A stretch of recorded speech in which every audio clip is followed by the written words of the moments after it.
Hello.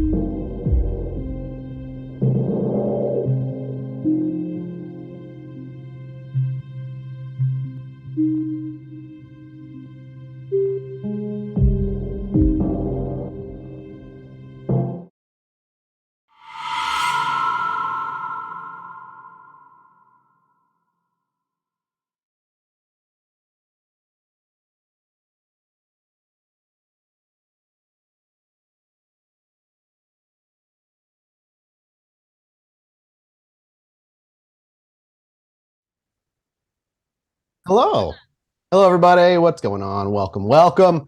I am refreshing my page because it's all glitched out. Okay, there we go. We're good. Welcome back to SOS Shadows of Sybil, Season 3, Episode 7 already, I think, right? We're on 7? I think that is correct. Today is episode 7.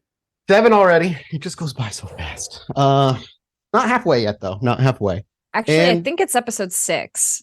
Is it? You are correct. Last week would have been 7. Oh, did I get it wrong? Okay, I mean, last week would have been 6. Let me update that because when I pass this off to roll for it, if we get it wrong, I've already messed up one count this week. I feel like I need to. You know what happens? Busy week. Speaking of, we should actually make that announcement for those of you that are also fans of Pod by Night. We made a little skip math error this week and released an episode early, so you're missing episode 9. It is coming. It is already to the editor.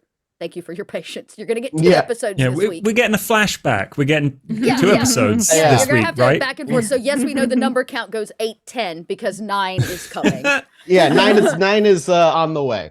We had some people reaching out last night, and I'm like, what do you mean? I listened to the episode, I was like, oh, we're missing like an entire gap of We literally had to do an audio recovery this morning because it was missing everybody. So good news is there was a backup. Good news is it is coming. Yeah, it'll be there. Don't worry. But that's not what this is. This is SOS, everybody. It is.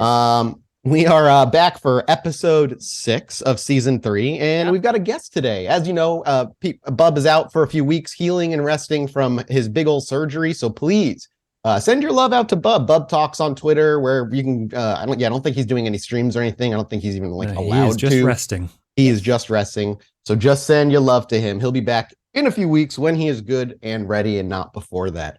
So we got, Josh here to kind of take a third role as Nelson, the return of Nelson. We only got 1 episode with him so far, and I'm excited to see a couple of conversations that have needed to happen between Dakota and Nelson specifically. That'll be a lot of today. But if you guys want to support us before we go into the show, I got to just do the shilling. Please check us out over at patreon.com/podbynight. That's a way you can directly support all of the stuff that we do. It goes to paying cast. It goes to getting art. It goes to just funding the ability to have 5 cast members on our main show now instead of 4. Yeah. All of that just goes right to kind of our production here. And for SOS, if you want to support us on Twitch, you can do so by subscribing right here. All the Twitch money also goes into supporting the show, but more specifically, the Twitch money goes to supporting SOS. Since this is a collaboration joint project between Pod by Night and Roll For It, we didn't want, Patreon to be the thing that is like the lifeblood of the show. So Twitch is kind of the lifeblood of the show, goes to paying this cast and the art for this show. So if you want to support us, please go ahead and do so. You can drop bits, you can subscribe. And if you want to be more direct, we have a shadow bar up and running where direct tips, down in the corner, direct tips will basically go directly to fucking with the party. They won't. I feel like we should call it the sandwich bar. The footlong, the next footlong arrival. $100 footlong. Oh my god! It's a fun way for you guys to get involved, for you to fund us, and for me to screw with the party a little bit. It doesn't do anything like game ending. It's nothing like that. It's usually plot points that are likely to happen within the plot anyway, but amped up, made slightly more dangerous, and sometimes happening a little early than our coterie is ready for it, but early not that drama. They can't handle it. Early drama, exactly. It's because of your support on this show that we've been able to do it, so thank you. It's been crazy. We've got a bunch of new emotes now. We've got some sandwich emote. We've got what emotes do we have? I feel like we've got a couple. I feel like a burrito emote is next because we also have the burrito, which is a different, a different thing. Obviously, problem. we're missing an Ava emote. So if anybody wants to make Ava an emote, you holler at us. We'll add it to our lineup here. There's a couple of them that are slowly arising. The sandwich is just ridiculous. It's so funny. Ava emote would be good. Repeat. Like a wilting rose or something along yeah, those that lines would would be be a really good one. cool. Or just Yeah. like Ava blushing. Yeah. Yeah. Can we get a Brett Striker emote? Can we No, just get, like, I don't know that we could get a Brett No. Striker I and know, I don't know if we meet- could. and meet code of conduct for Twitch. That's the I don't. thing. Like, Banana hammock. But no, that's what I'm saying. Like, can it be a banana in a hammock? Oh, Can like okay. Would I'm that taking work? notes right now. Next on my list, this is happening. Next on my banana list hammock. is going to be banana relaxing in in a a hammock. Yeah. Yes. All right. Yeah. That works. I think that counts. I think that's not sexual in No. any way. No, Oh, and a Grant emote would be great. Love a little Grant emote. yeah. He can What's have Grant's like catchfrice? he doesn't have a catchfrach. Hey boss, I Hey, guess. Hey, boss. Hey, hey, Yeah. boss, Beautiful. or oh Hey, shit. boss. Hey beautiful. Yeah. Hey red. Hey boss. Hey beautiful. Those are his nicknames for all of them. Oh man. Yeah. So he could just have a spatula. That would also work. Like, there's a bunch of things that would work for Grant. Yeah. All right. Anyway, we've got a show to do. I think that's it for the shilling aspect. But just if you guys are, you jumped in late or you only realized we're doing season 3 right now and you missed all the other VODs, if you're a sub, you can watch all VODs instantaneously after the stream right here on Twitch. But if you're not and you wanted to watch it, you can do the same way we used to before. Head over to youtube.com/rollforit, and we're uploading all of our VODs to the Roll For It channel. Makes sense because that's where the other 2 seasons are. Might as well keep the third one there as well. And you can watch it for free over there and give them support and thanks for working with us to get this last season out. Okay. That it? Is that everything? Did we leave off on anything in particular last No, week I think that we I actually should remember? closed in a somewhat Yeah. normal It wasn't fashion. any Yeah. cliffhangers. No big cliffhangers last week. Did we leave off with you guys being like, let's go talk to Nelson? Like, let's go? Because I feel like that happened toward the end. We talked about we were talking about this backstage. We sent Archie to go deliver an invitation because we were hoping that he would. So Archie's supposed to help us set up for the party. He's supposed to show up his early, name's help us set up. Artie. Okay. Artie. Good. will help us Don't set pull up a for the Katie party. problem. Yep. And there was and then we were just gonna wait to meet Nelson at the party. I think to Yeah. not put him under maybe quite so much pressure. What we need to do is have you remorse roll for me first. Ava. Oh yeah, That's- Ava. Oh gosh, I forgot to catch Josh up on what I did. Oh, yeah. I meant to do that. I had What's to tell you, this? Josh. Oh boy, you have no Oh. idea, dude. This was like I have been holding on to this offer for her for like a year in my fucking IRL. I've been like, I'm like, if we ever do okay. season 3, I think this is what I would do. How do remorse rolls work on this? Is there a remorse roll? Oh, option remorse on the test. sheet? I see it. Yep. So do I just roll Okay. that? If you Yep. have your humanity set right and the Yeah. Okay. No. Okay. It's at 5. So humanity 5. 1, No, 2, no. 3. Your humanity dropped, didn't it? Or was it from Oh, a is that- 6 to a 5? and I you thought it have was a to 5 press to a the 4. little cog. I think it was a 5 to. I think you were a 5 to a 4 as well. Yeah, that is correct. You went all the way down to 4 for this remorse roll.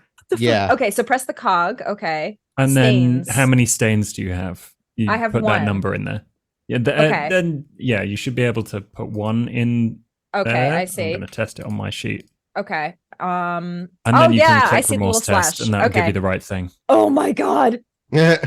Oh my God, you rolled immaculately. You did not. gain Okay. a stain. Thank God. You did not drop a humanity, rather. Oh, Yeah, dropping to 3 would be what the fuck? exceedingly dangerous. 3 would be the last I would let you play. If you ever drop below, and 3 would be hard to play. We would have to have a talk, like where you are mentally, like where Ava would be, because it's the beast basically at the surface of controlling you.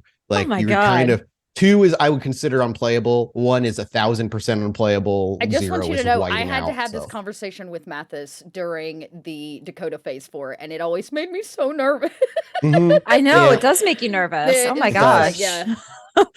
Man. All right, well, well- it has been a couple of weeks, so why don't we hand it over to Tracy for a recap of what happened last week, and then we'll jump on in. Because I apologize, I had to take last week off. I don't remember why. It was either You had some family things to deal with. Oh Yes. yeah. So my mind was already like, forget about that, please. last episode was 2 weeks ago was our last episode. It was a Dakota Ava only episode, and we got goes into some super well. things. Super Yeah, you know well. what? Honestly, this was the tamest, I think.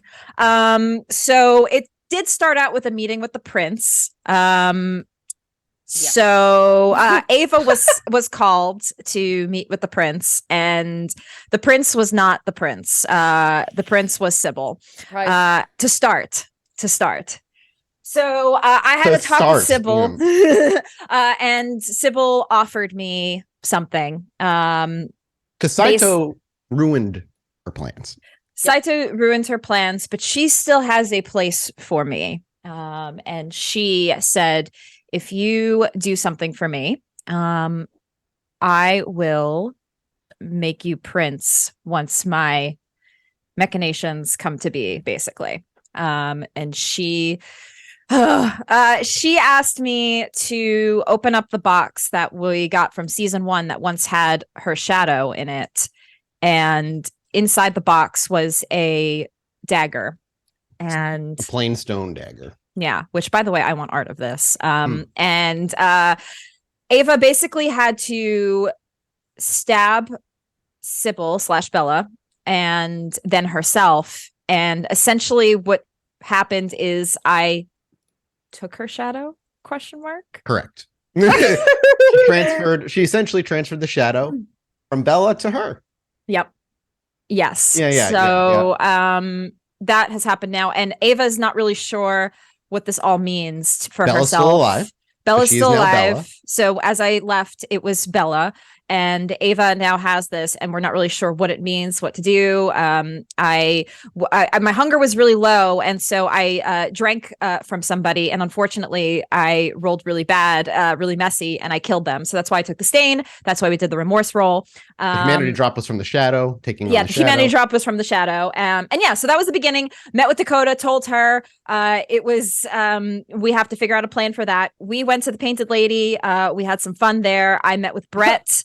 Unfortunately, things didn't go too well with Brett. We tried to devise a we stood him up, and we told him to go back to the bar, but we stood him up, and it really pissed him off. And he met with Artie and was like, "Oh, well, I got this new guy, Artie." We were trying to get Artie. Artie's getting a little restless. Also, we noticed last episode, so he's trying to get the hell out of our freezer. So we're trying to find him a place. I think Dakota did, because I went to him at the end, remember, and was like, "Hey, I got you a spot. Don't worry. We got your back." Yep. Yep. Brett wants to meet with the Blue Bloods and Artie at some point, so we'll see how that goes. And Dakota, what else did you do? You had something else. We had to talk with Haley a little bit. She showed her face up at the bar. She's still going through it, but we tried to help. Going through its away. She's traumatized maybe a little bit. Yeah, I went to the Ivory Tower and left a message for Damien. Yep, specifically to see if he wants to play at this, and we needed to conversate with Jackson. You need to conversate with Jackson, Nelson. There's a lot. Yeah. There's a lot of things that still need to happen. We'll see what we get through. We still have, a few weeks of just girl time. Yep. I wanted to say, and it's gone. Fuck. Damn it. Yeah. It was important too. It was an important thing. It was something I wanted to clarify, and it's gone now. Oh no. It had something to do, I think, with Ava and the shadow. The shadow, yeah. Oh, that was it. The kind of context behind Sybil's offer was that feeling of Otai, of that willing servant, and she made it clear that Saito's sacrifice still would mean, even on taking the shadow, that the shadow could not see through her, could not read her thoughts. Right. Ava believed and went through with the deal, and it seems to hold true so far. There seems to be some limited, some wall there keeping her from doing what she did to Bella, where she could operate through her, see through her, that kind of thing.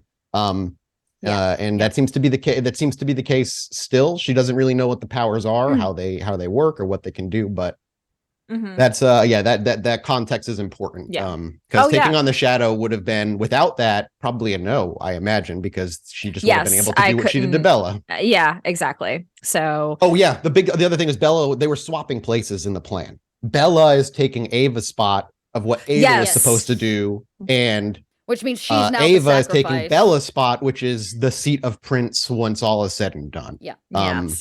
Bella is the one being used as a sacrifice, so to speak. Josh's face is just like what the fuck? I know Josh goes up and down. I watched him Josh. Face palm. I know Josh smiling, shaking his head. There's a whole lot going on. Do you? No, actually, I don't know. I'm in trouble. Oh. I don't know, and that's the thing. Like, I need to explore what this is. I might unlock new powers. I don't know. I'm scared, but we'll see how it goes. And Brett wants to introduce them to Porsche.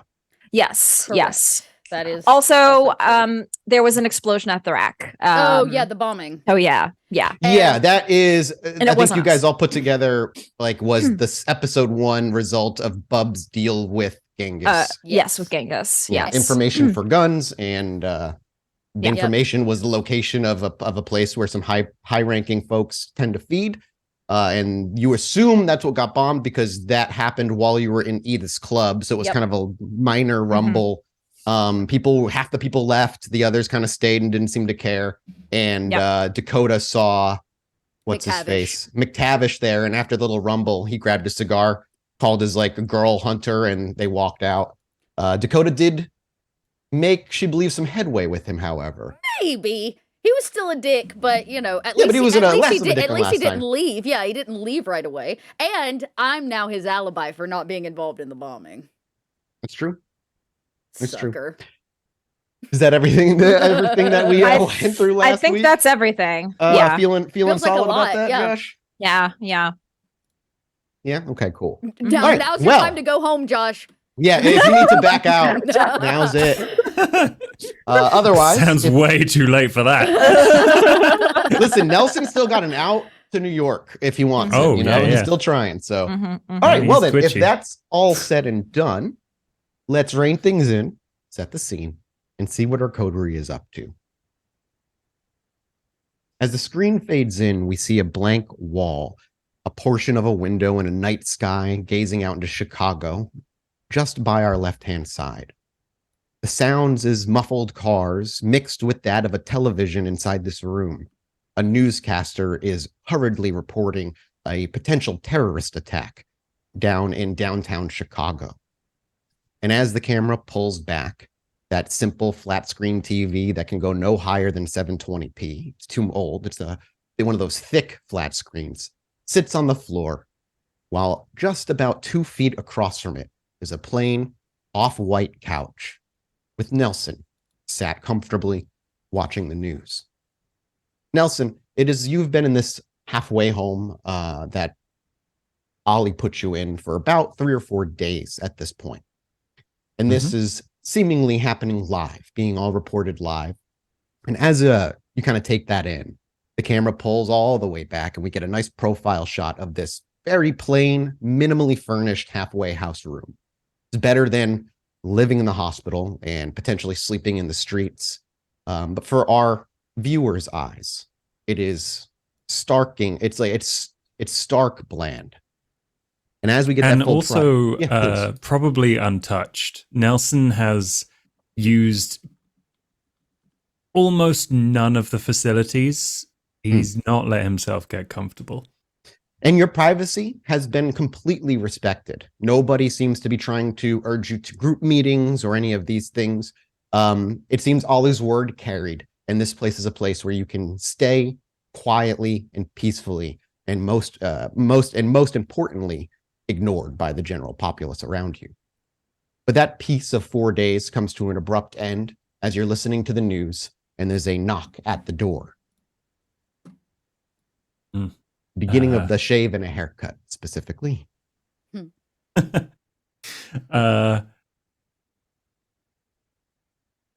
He tidies away a couple of things that he probably shouldn't have, and then he opens the door. Very he keeps the chain on. He checks who it is through the. Do you leave the peephole. television on in the background?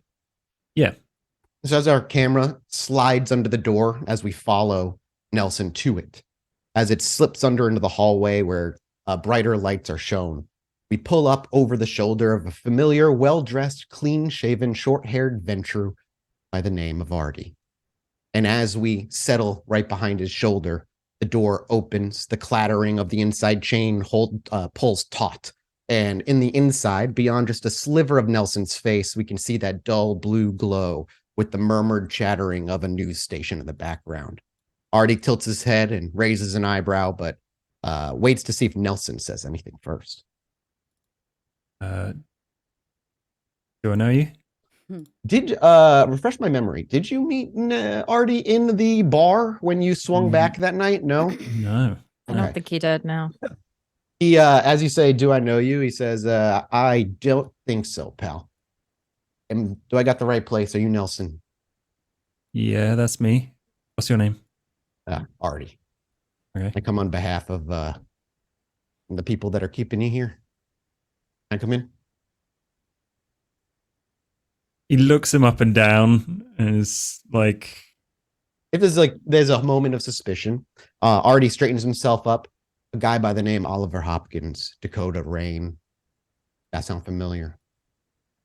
okay, just a second. He closes the door and undoes the chain. You hear that clack shut, and as a chain comes out, the door opens, and you see it about halfway through its opening. It tilts off of one of its hinges, as you've gotten quite used to at this point. And as it does, it slightly grinds up against the tile floor, and there's a well-worn track of where that door arcs repeatedly. He steps in and takes clear visual note in front of Nelson of that needs to be kind of fixed, and almost look of disgust.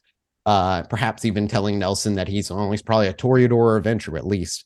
And as you close the door behind it and that scuffling sound lifts back up and you clink the door shut and pull the chain lock shut again, and you turn to face him, he already has his hands behind his back. You see him wearing a vest now with a very neat black tie on a white shirt and dress pants and dress shoes. And he stands at attention, I suppose, as you turn back around. Well, I'm going to make this short, pal. They are having a party, and they've seen to it that I am their errand boy to invite you to it. What's going to happen at this movie theater? Crap, what was the name of it? I don't remember, but he gives the address instead. Sound familiar? Yeah, I've walked by it a couple of times. Did they say why they want me at a party? I imagine introductions. Yeah. I'm right. up Okay, that Kingdom's makes gonna be sense. there, and I imagine they want you to just come hang out, spend some time. An invite they never offered me, mind right. you. Are you going? Yeah, well, I'll go with this one. I think I've out of game. You invited him on this one specifically. He's right? on the list. Yeah. Wait, no, he's supposed to help us. We told him if he wanted to be more involved, he needed to show up and help us. So he's supposed to help set up for this bitch. But so he goes, yeah, I'm going to be at this one. I'm going to be hauling things and setting up stuff. Then I don't know. They're not very descriptive of their jobs. No, they don't do details very well, do they? He shakes his head. How'd they get the hooks in you? Mutual friend. You heard of an arc called Shuichi Saito? He shakes his head. Never heard of the guy. Well, That's probably a no, good thing. hang on. The pretty redhead has talked about him a few times, but I don't know him. Never heard of him. Never saw him in passing. Why? You like his brother or something? More like his child. Oh, you illegal?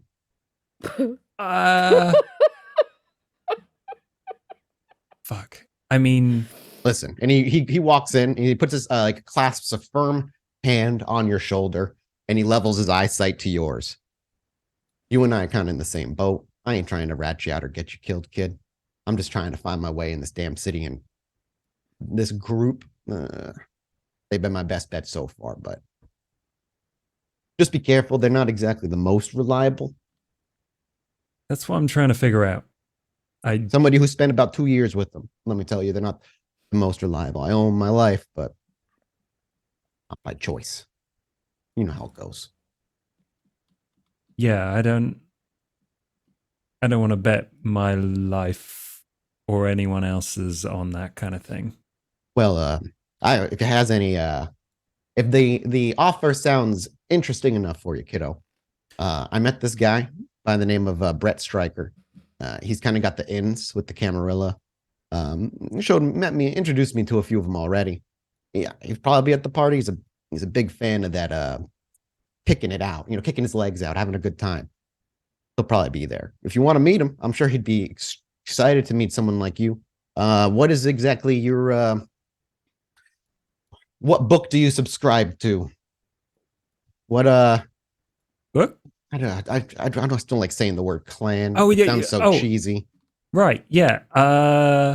That's the problem. Like, I'm assuming Brett's part of the whole Camarilla thing. If you do introduce me, don't mention the clan thing, because that will get me killed. So you're either one of them half breeds or you're one of them orphans, no clan. Which one? Yeah, it's the first one. So, like, Extra Camarilla illegal. are not my friends. Understood. Not- Well, maybe you shouldn't be going to the party then, but invites there. They're all going to be there. I don't know Ava how will Mr. protect me. I don't know how Brett Be all feels right. about daywalkers like you, so maybe keep it to yourself. I won't say a word. My lips are sealed. I can keep a secret. Well, it sounds like you're in trouble too, so maybe Yeah, we'll well- just both keep our heads down. He chuckles. And you get on Snitch's bad side, and everybody gets on Snitch's bad side eventually. And you get yourself in a lot of trouble. Cool. But Whoever he snitches sounds like an asshole. Oh, you have no idea. He says as he brings his hand finally off of your shoulder. Again, you and I kind of like brothers. So, brothers adopted by this weird group who've never met each other before and are just wanting to get through night to night. It was good to meet Cool. you. Nelson, I don't know your last name, and honestly, keep it to yourself. That's fine. Artie, if you need help, I'll be there as a brother. He smiles. Listen, if you ever need a place. He hesitates for a moment. Just know that the Ventru can always find a place to put you. There's always value in an individual, even if the group, and he kind of hints at Thin Bloods, are seen as a plague. Yeah, thanks. Good pay and safety. And he shrugs at that and he kind of turns his back to you and starts See you walking through later. And I open the door for him. As you do, he just kind of walks by you, the clacking of his dress shoes on the tile floor. You watch him reach into his front pocket, pull out a box of cigarettes, tap it on his palm before he pops one into his mouth. And as he turns and lights a cigarette at the same time, he gives you a wink and he walks off. I close the door. And then open it again. I'm like, shit, what's the dress code? He stops. Oh, kid, I don't fucking know. Probably doesn't matter. They have I think they're trying to get the sheriff to play. I think he's in a band I was hearing them talk about. Again, they don't really inform me on anything. He shrugs again while taking a deep drag. Oh, just All wear right. something at least that's not your pajamas, kid. See you later. And And he close turns the door. and slides his hands into both of his pockets with a cigarette in his mouth and strides off. The camera lingers with Nelson, however. Nelson, do you plan on heading to the party, A, and B, heading to the party directly, or trying to go to the bar to meet up with this group of kindred? This will be the next night, the following evening. So, Oh, okay. Yeah. In that case, he has a little nervous pace around this flat. And yes, he is going to go to the party, and yes, he is going to go to the bar first to see if he can find them. But as he has a night, he's going to do some preparation first. please do. You don't want to say what it is? You want to keep that to yourself? He is going to prepare some thin blood alchemy. Oh, yeah, I love it. And while you prepare for Um, some thin blood alchemy, I'm going to perform some caffeine alchemy and run downstairs and get my coffee. I'll be right back. Start rolling, Josh. Okay. Several times. Yeah, he has several different concoctions that he puts on the stove, and this weird little alembic kind of bronze furnace thing that he takes off half, puts in a bunch of weird ingredients, things that glow, things that reflect and his own blood. So he has to do a rouse check. And then he is going to... what? Oh, they added a new button on this thing. Okay, cool. Yeah, they have a couple new buttons for ease, which is nice. That's good. Attribute is, unfortunately, it's intelligence. This is intelligence. But all right, you got this, Nelson. I'm back. Did you roll? Rolling this now. is to see how well it works Okay. for Alchemy and Ooh. potency. I don't know what the potency means because I didn't put any potency in there. Oh, I guess that's for rolling disciplines with Oh, okay. normal vampires. I think.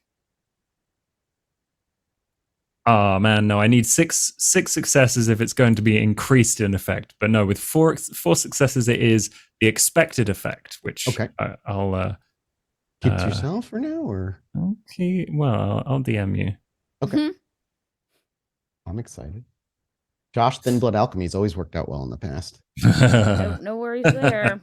Are you throwing it to Discord or somewhere on Yeah, Zoom? I'll put it in Discord. Mhm. How's everybody doing out there? Let's see. Oh, why did I get that over there?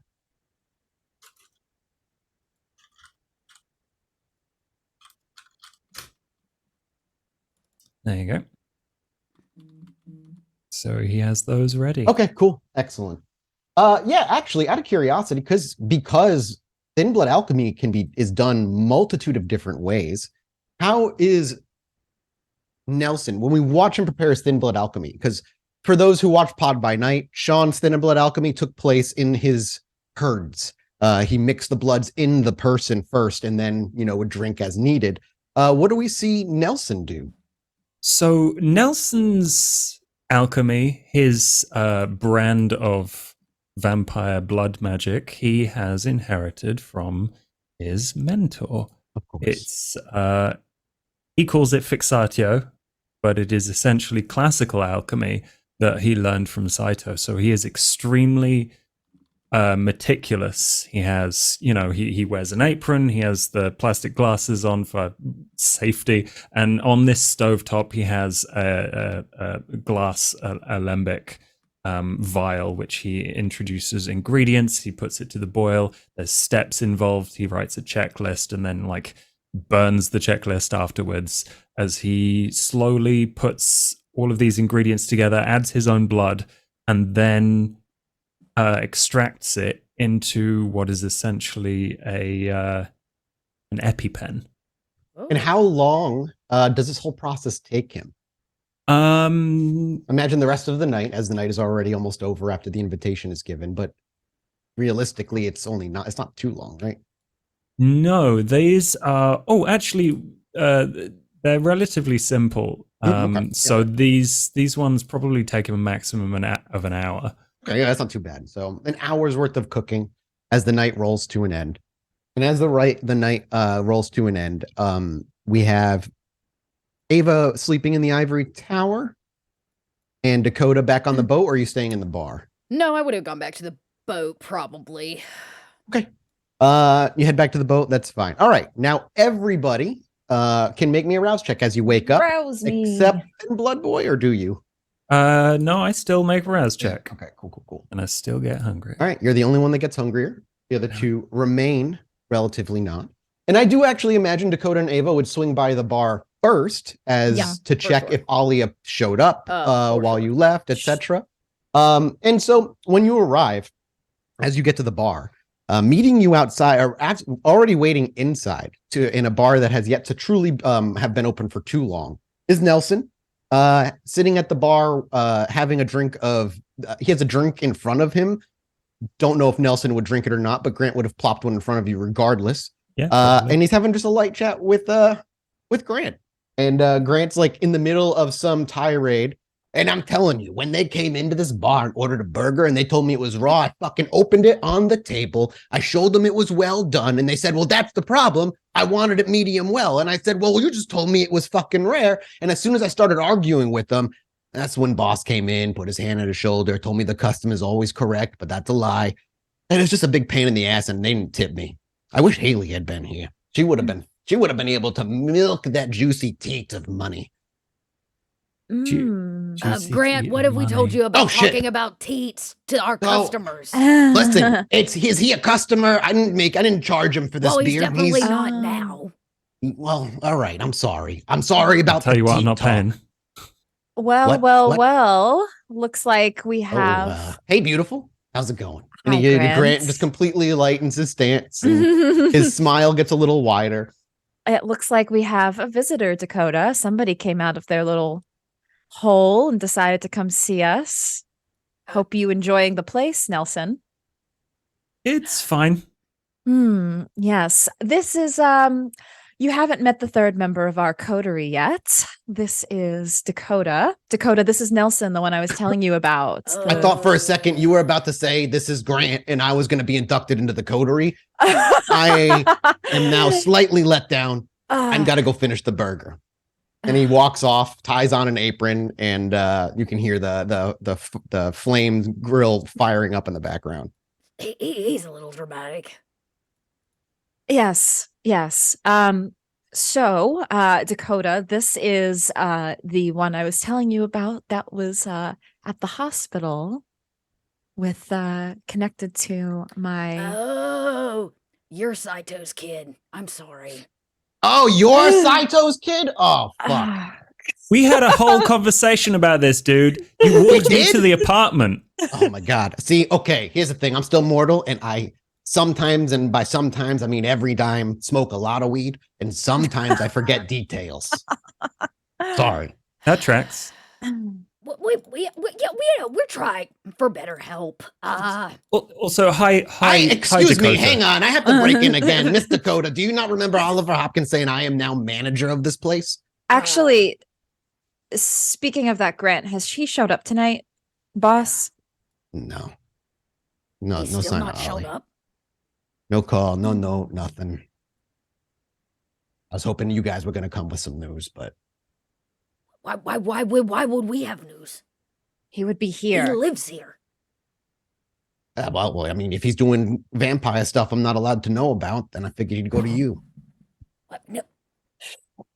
Well, that's something we're gonna have to deal with. What's but it been now? 5 days? Something like that? yeah, and he knows we were planning a party tomorrow. So Yeah, it's not like him to he up wouldn't and leave like that without word. he would be here for that. If he doesn't show up, he'll be here. He'll be here tomorrow. He knows we have it going on tomorrow. He will be here tomorrow. As Ava's saying that, he looks over to Dakota.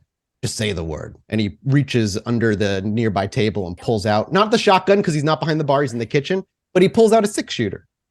And he waggles it around. Grant, I got this from the lady down the street, the pawn shop.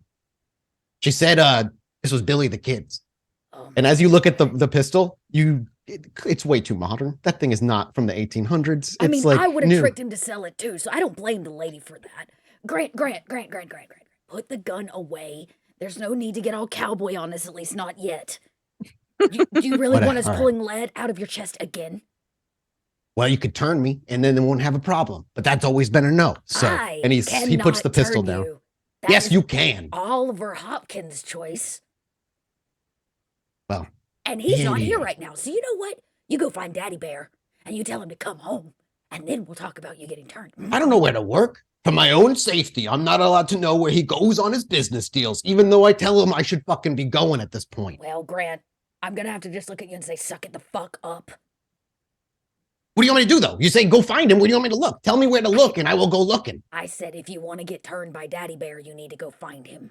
Until then, maybe Artie will turn put me your on. He fucking seems to guns like away. me. Stop talking about boobies at the bar. Ava Let's turns to get this shit Nelson. together. We're a rowdy bunch here. Welcome. Welcome to the group. The coterie name is the Loud Ones, just so you know. Yeah, As that Dakota like looks pissed, he's like, That makes sorry. I'm busy. It's a working title. So, Nelson, and she sits down next to him. You have awe on. Are you using awe? No, Aw's free, so no. I'm just saying. She sits next to him. She asks about. So, are you able to like eat and drink? Is that like a thing, or do you have to like do what we do? Oh my and- god, are you swooning over the fact he's a thin blood? I'm just curious. I've never really talked to. We had one thin blood encounter, or one person like you encounter. I don't want to say it too loud. And I didn't really know much about it, so I'm just curious. I mean, I can sort of eat stuff. It's difficult. Like it can't be anything too complex, I guess is the word. Like I could eat a burger, but I can drink. You can't eat like chili or like something like with a lot of stuff in it. Yeah, sometimes I vomit it back up. I don't know what. Oh, don't worry, we all do that. Yeah, Yeah. But you can like go out during the day. That's like a thing. Yeah, I can. It hurts. Okay. But I can survive that. Do you do it often? No, I end up with really bad suntan. Interesting. What is Ava's demeanor as she's asking these questions? How are we to interpret That's a tone good of her question. voice, the way she's holding herself? All this is important to a Toreador. I would like to know the little details. She's just interested in him, so she's very inquisitive. Her body language is she's kind of like leaned in, her hand on the counter, and she's just kind of she's just being very inquisitive and curious and maybe a little playful. Yeah. It's there's a little playfulness in there. Yeah. Flirty playfulness, or like playfulness with like your food playfulness. Oh. There's difference. There's a difference. There's a twinge of flirtatious nature there for sure. Yeah. Dakota sit in the background like, Yeah. I was just Here we curious, go and again. this is important for how Dakota sees it, and for the constant, quiet, jealous stares of Grant from the kitchen occasionally that we see at just in focus. But he doesn't say anything.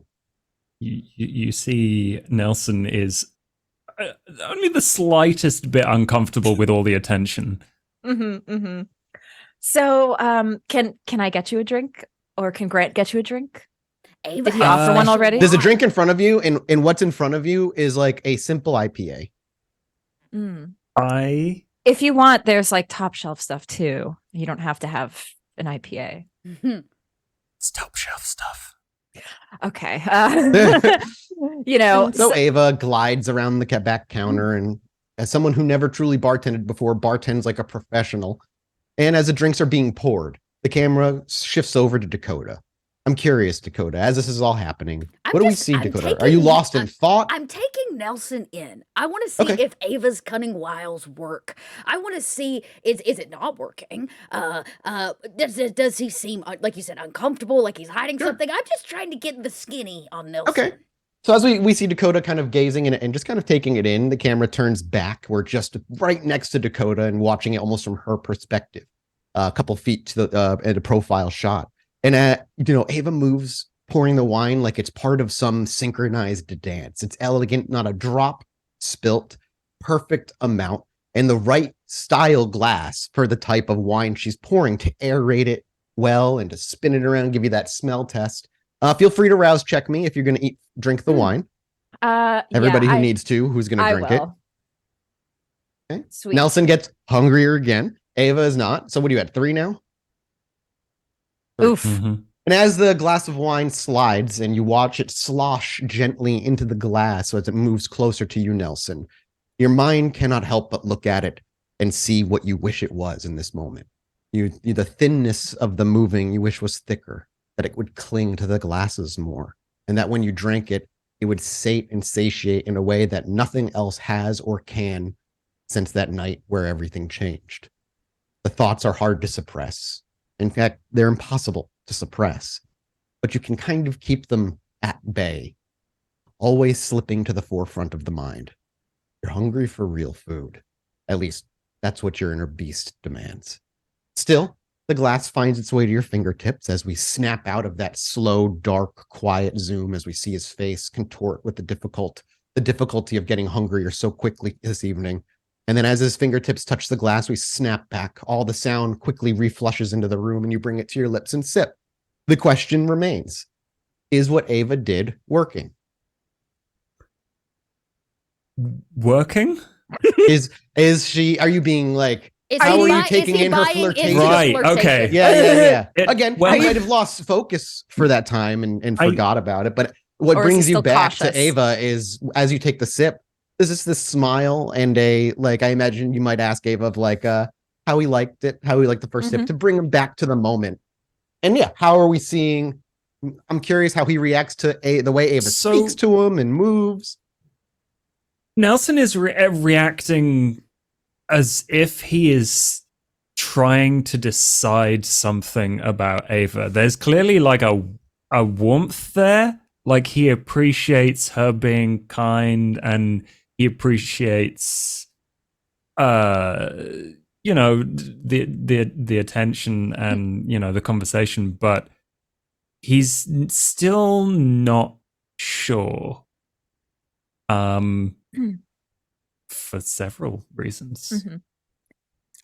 So yeah, he's looking at you like giving you a not quite enthusiastic smile, essentially. Out of curiosity, is Dakota looking to see how much of Saito is coming out? Yeah, I'm his looking behavior to see Saito does he have Saito The two of you don't know who his sire is, right? You don't. Are you assuming it's Saito out of curiosity? We were told that he was connected to Saito. Yes, correct. Yeah. But other than that, we don't know. I'm curious if there's assumptions that he's Saito's actual child. From my thought, no. I think Saito took him in. He found him and took him in so I wouldn't think that. I'm also Didn't know if you'd under ask that him or not. assumption. Yeah, that's kind of the assumption I have as well. So it's not Dakota. What you see is a little bit of apprehension. You're aware that she's not using any of her kindred abilities. She's simply using her feminine wiles and her social mastery.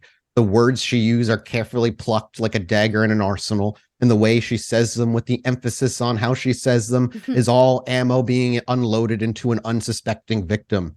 And he sits cautious, but friendly, if I think is the word. Clearly friendly, but trepidatious. What does Ava say to him? Sorry, my bad. If you Saito and I used to do this. Enjoy audible groan from Dakota. Enjoy a glass of wine and just spend time together. Hey, Ava, he's not Saito, right? I know he's not Saito. Okay, I'm just making sure. It's just the closest thing I have to him now. And I miss Saito. I miss him too. That's cute. Not to be the bummer of the party, but I do not miss that individual. Am I right, Red? Sorry. And he points at you. Hey, and the burger's done, by the way. And he slides it up into the window on the house. It made a cheeseburger, Philly style. Oh, nice. Does Ava grab it and slide it over? She does. She So it smells delicious. So you obviously did you spend a lot of time with Saito? It seems like he talked about you a lot, but you didn't. Well, I spent time with him more than the rest of the coterie, that's for sure. But he was still very secretive. He kept things to himself. We still kind of played on different sides of the field. So as Dakota does, it goes, a real Romeo and Juliet story. If Romeo was a fucking criminal. Second base. I swear. Are you two just gonna comment on everything? I am not. No. Is that... Saito did not ruin our lives multiple times over the course of about 15 years. Well, he saved mine. Okay, so if not for him, Oh, that's true. She's right. I'm gonna go clean dishes. So, yeah, I guess what's the deal with you now? I don't know. What's the deal with me? I don't even know sometimes. I look, after everything that he did, I tried to lay low and just kind of be a normal kindred for a while and work with my own clan and get the three of us kind of worked our way to where we are now. And we do have a lot more influence than we once did, and hopefully make a lot less mistakes than I did when I was with Saito. And I learned a lot from that time. But we're here now, and of course we have business to talk about. I assume that's why you're here. I did promise you a conversation with Dakota. Nelson, make me a wits awareness, please. Okay. Just Nelson. I'm looking for a lot of successes, so we'll see. This Would you like to is- Oh my god, you That's critted, a though. crit. It's a messy crit. Would you like Mhm. to keep it as I mean, you're well? That doesn't mean I'm just asking. You want to keep it, or are you willing to reroll? I'm gonna reroll. Okay. Um, One of the tens. The tens and two failures. The 10 and 2 failures, rather. actually, you know what? No, I'm Okay, you're gonna I'm keep a it? thin-blooded. My beast is not quite as dangerous, but still, I'm gonna keep it. No, I'm gonna it's keep not- it where it is. It's not the danger, I think, of it. This there's not really a way that this can be observed in a dangerous way. Mm. Perhaps, though, you're unable to maintain the impulse to call it out. It catches you by surprise. In fact, it shocks you. Ava's shadow is not moving in tandem with her. In fact, not only is it not moving in tandem with her, since you have crit 5s, it seems to be doing slightly different actions. They are still pouring a glass of wine, but instead of a fully grasped fist around the wine bottle, the shadow has a pinky that slips out. There's just tiny, minute differences in a delayed reaction from this shadow that you've never seen before, ever, from anything, ever. I learned a lot about ghosts and different kinds of magic, and Oh, here it goes. well, he had to teach me how to survive, and I learned to pick up on a lot of different things. And like, I know something dangerous when I see it, because he showed me some really scary things. And Did he now? your shadow looks like some of the things. Ava's demeanor changes a little bit to something a bit more. Dakota, you're welcome to make me a wits awareness at this moment. Mhm.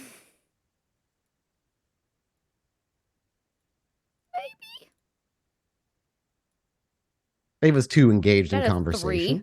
Uh-huh. Would you like to re-roll the 1 failure or no? Nah, I'm just watching. I'm easy watching. You don't see anything different from the shadow other than its slight delay, as is expected. You don't But I pick know up on that any. Nelson sees it. Nelson is just said it out loud. Out loud, He just yep. saw it. Yeah. Which is why I'm having you make a roll. Did Saito ever have you involved in any of his rituals or blood magic? No, well, some of it he taught to me, but there was a place and a level of power he said he wasn't willing to teach me, but I knew what it could do. He liked dangerous things, and he liked things he couldn't have, and I'm looking at it. What is it? Yes. Because if it killed him, then it'll kill you, and I can't be around that.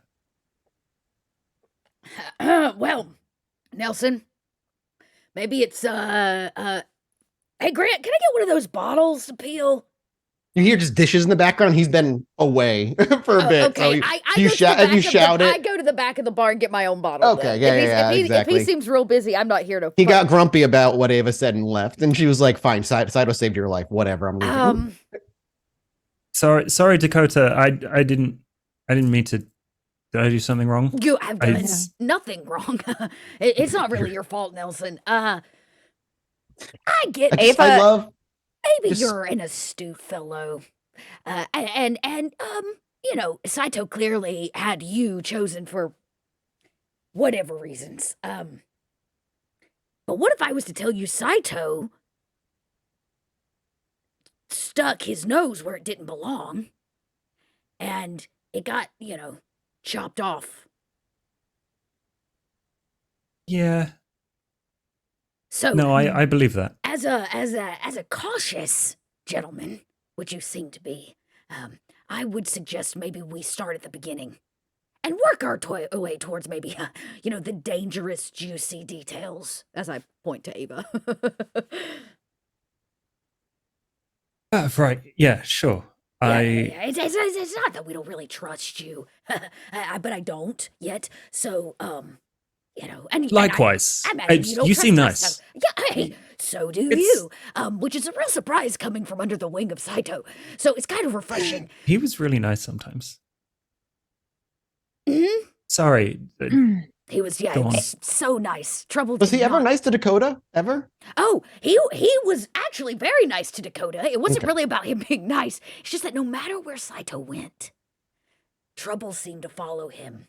And the problem Yeah, he is, had a vial of your blood once. yeah, I know. He had a Don't know lot where it of went. different things. Problem with Saito is he tend to get involved, let's say, with more trouble than his green little suit could hold. Yeah, no, I get it. I get it. He's So dead now. So Nelson. Ava's demeanor shifts to something a little more less playful and more serious. So Nelson. so Dakota. Does Ava say something? She just looks as I they're was about talking. to say, I give Ava the eyes like, okay, we're gonna do this together. So yeah, my question for the two of you now is, he literally just said it out loud. He's Mhm. in it whether he likes it or I don't know, not. now. and we know that Dakota's just trying to That's like, what I like. not push That's him in the pool. that's the messy part of the messy critical is He knows. you spoke out for very, very, very, very secret, dangerous thing. So, do me a favor. Let's not talk about Ava's shadow. It's kind of a sensitive subject. And then that's when you hear Grant. What about Ava's shadow? As he claps his hands, drying them off. Not a damn thing. Just it's as beautiful as she is, Grant. Don't you agree? Everything about Ava Eloise is beyond that of God. the That was Greek a simple gods. yes or no that, question, Grant. The Yes or curves no? that lay upon her figure. Oh my god. No better than- poetry, dude. No, thank you. Okay, so you know what, Grant? I was trying to like slow my free rapping. What do you call it? Freestyle. Yeah. Oh my God. I was turning Grant- it into poetry. How is that raw meat coming? I don't see no customers, but I'll go get it. And he Thank- turns around, thank walks you. off. Okay, before he comes back and starts rapping at us again, I want to be transparent with you. I've been looking to find a connection to the Thin Bloods of the city for a very specific reason. Ava mentioned, but not the reason. Because the reason means if I tell you, you're kind of in it to win it, Nelson. So I need to know now if you are in it to win it, or if you would like to just walk out of here with a nice glass of wine and a pretty lady that flirted with you tonight.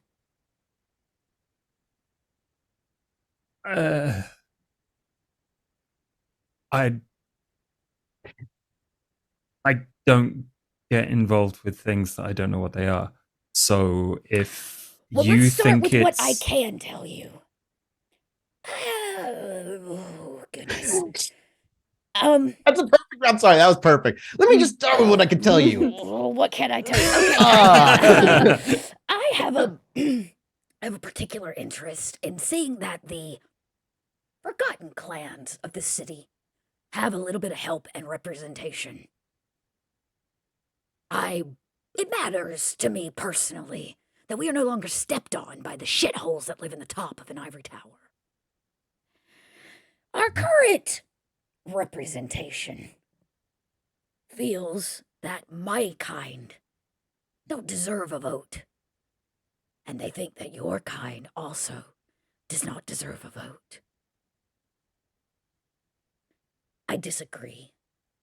But unfortunately, they have used fear tactics to assure that you and your kind can't thrive here in Chicago. Can you describe sanctioned murder as a fear tactic? I was trying to lay it on light there, Nelson. I understand that genocide is like really not a simple thing. But you're not the only clan they have done this to. And you're not the only clan that desperately needs a place. What if This I would be told... Nelson's first time even hearing Thin Bloods referred to as a clan. Oh, yeah. So, I don't feel the way that they feel. And the three of us are lucky enough to be sitting in a position where Ava and I know somebody in great power that also doesn't agree with that.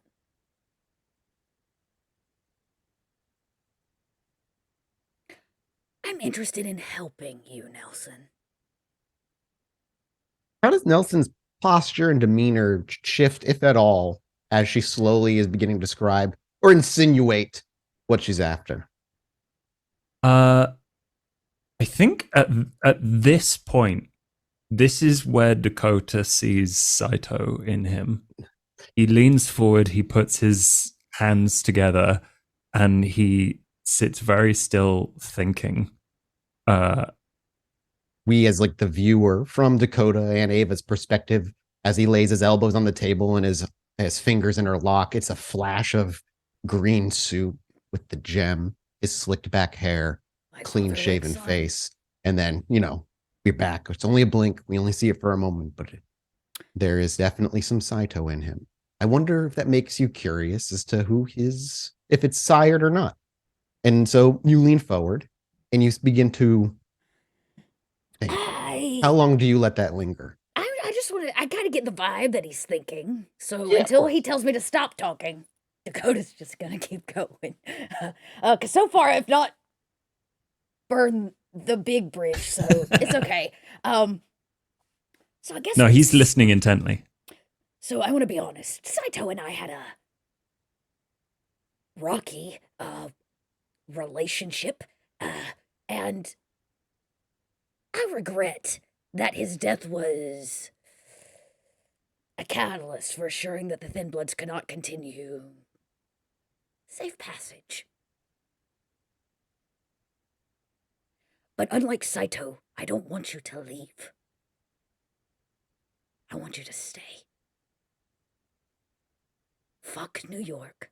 Fuck LA. Stay here. Help me gather in mass those that deserve a place in this city. I like to skirt the red tape a little bit. The line between can I or can I not do this. I've been gifted a piece of territory. Actually, just a little east of this theater. You probably know it. The train yard between Camarilla and Anarch territory.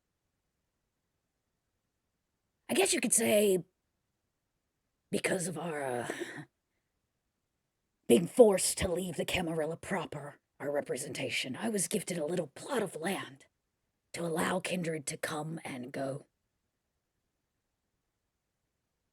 I can assure you that that train yard is the safest location for you and your kind in this city. Nelson, that train yard is familiar. It was once a part of the railroad that Saito was running. And the reason you cut it off is obviously Saito disappeared and you had gotten word that it belongs to somebody else now. somebody that was potentially dangerous. Now you know it's Dakota. As long as you don't have a problem with me and my kind, I can promise you safe haven in that train yard.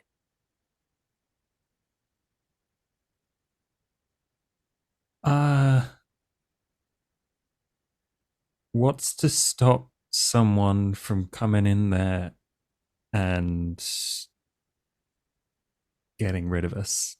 Well, to my understanding, there is no current blood hunt on the heads of all thin blood. And enough bruises, wounds, and time have allowed me to have say over that territory. If somebody wants to kill you, they have to go through me. And the last person that tried to go through me was the sheriff of Chicago. And he's not around anymore. Former sheriff. You do know that the former sheriff of Chicago was apparently beat to a pulp by no names and disappeared after that, only to be replaced with Damien now. I guess you could say, Nelson. Me and my coterie are, making power plays with the right people instead of the wrong ones. And we can assure you a place and whatever change happens. But if you leave this city, I can't offer you anything.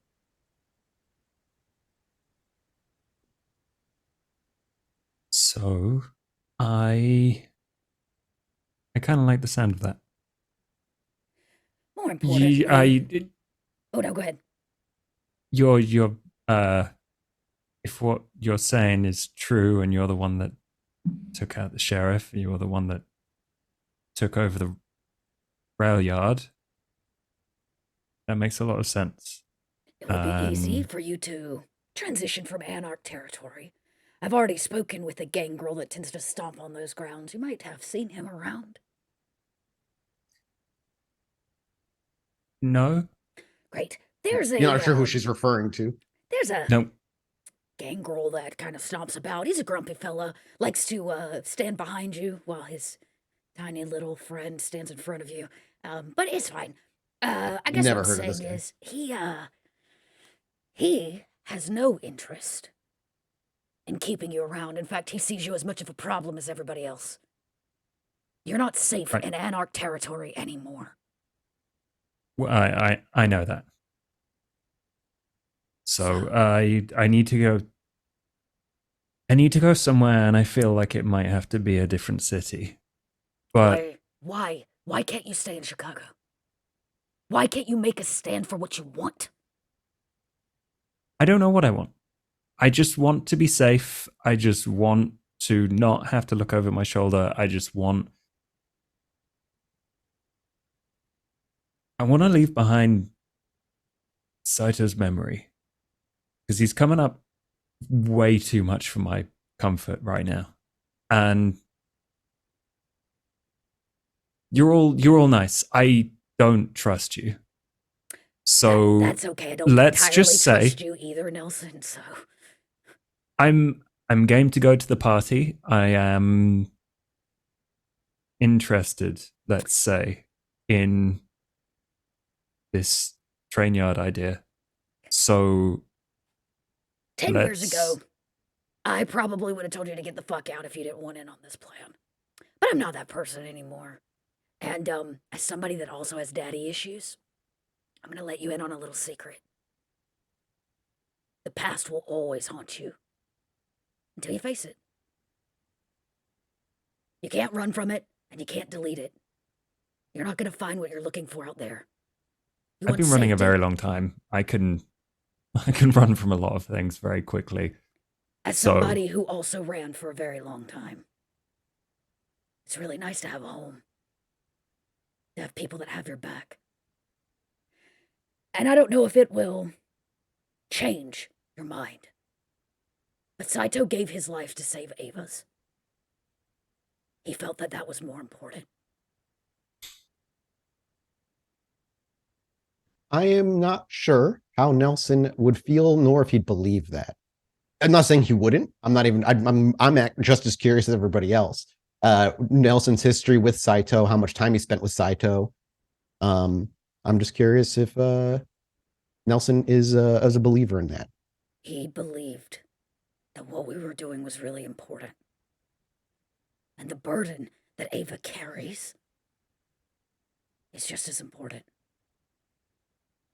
He believed you and those Thin Bloods were important.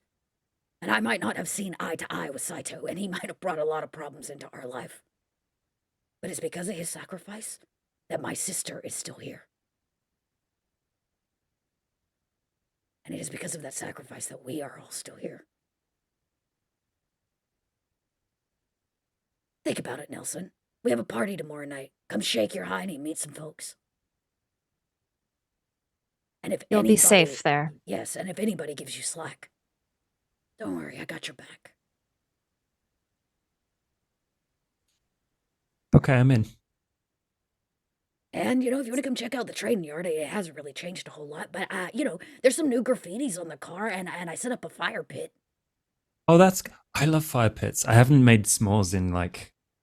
Well, it doesn't have a real fire in it. Oh, wait, that might not affect you. I could... Yeah, Well, open fire, gatherings of gangrels, all really bad. Right, but, no, I remember this. Yes, gatherings of... But that you're a gangrel. Do you have like do you have a what does he call it? Famulus. Do you have a famulus? Yes, I have 3. Can I see it?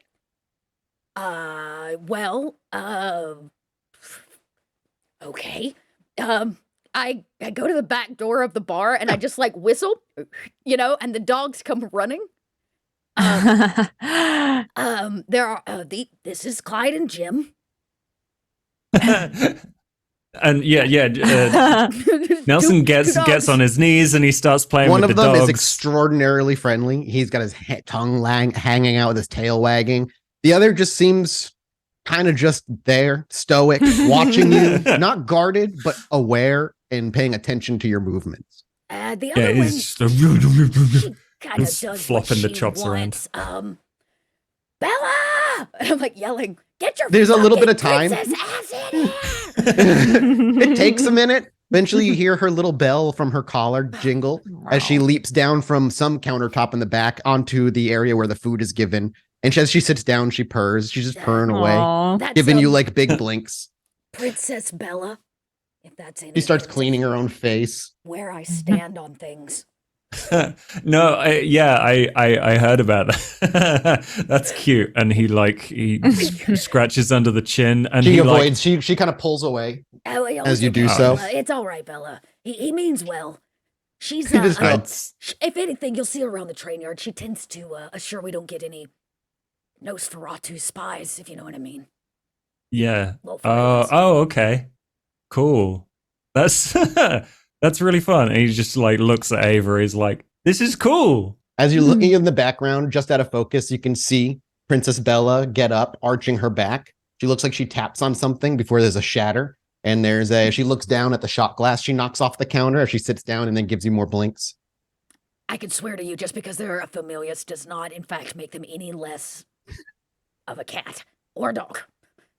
Oh man, I'm jealous. I always wanted that. I'll also say, just to keep you a heads up, the bar's owned by Ollie, who is out at the moment. He also has a few animals that guard this area. So my suggestion is, if you come through, maybe just give us a heads up, because they are much bigger and hungrier than these are. Okay. Big dogs? Do you like cats? Really big ones? Well, I like cats. They don't like me. Okay. Well, if this tiny cat doesn't like you, then you're really, really not going to want to get on the wrong side of Ollie's cats. You seem to be quite familiar with other clans and the things that they possess. Yeah. I hated it, but I did basically vampire school. Oh, did Saito put you through that? Yeah. Oh my god. Hey, I'm going Did he to put you? Did he? Do you mean that in the literal way? Like he made you go to the Croesus's? No. He Okay. set the curriculum himself. Okay, I just didn't know if he was like, you're going. You were to homeschooled. Croesus. You were That's homeschooled. cute. Well, I'm going through Yeah, vampire that's- school. It's working out great for me. I got manners now. Yes. Perhaps the two of you can have a study night together. Oh, don't be jealous, Ava. Do you oh god, I almost called you Saito. Nelson. Nelson. Yep. What? Sorry, just a slip Mhm. there. Do you have any, clans that you're particularly interested in or ones that fascinate you more than others? Oh, I never met any other Tremere that weren't Saito. There aren't many that we've met either. There's one, and well, they're at the Chantry. They don't really come out much and talk to people. Saito So, was maybe a special case. mm-hmm. But I will say, Ollie's Um, bar here is also a safe place for you and yours. We have a fair share of rules in this area, which include no violence in the bar, and this is a safe No space powers. for all kind. Yeah. I always wanted to meet another Tremere and mention something about Malkavians. They sound interesting. You would have But- probably heard of the twins, their death, and the Now we have replacement. a new one. He's a interesting fellow. Sun is the name on the Privigen. But not many Malkavians around either. Yeah. Can you But walk- I always thought like if I was going to be in a clan, like it would probably be Tremere because of Saito, but like I never liked that idea. I always wanted to be Toreador. There's nothing wrong with your clan, Nelson. You don't need to be something else. Right. That being Sure. said, do you walk in daylight? That's what I Yeah, I mean a little It bit. is- It's difficult, but I can technically. You have friends that can walk in daylight?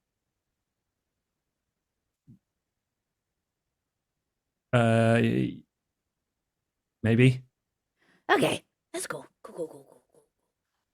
Just I guess that making is some actually notes.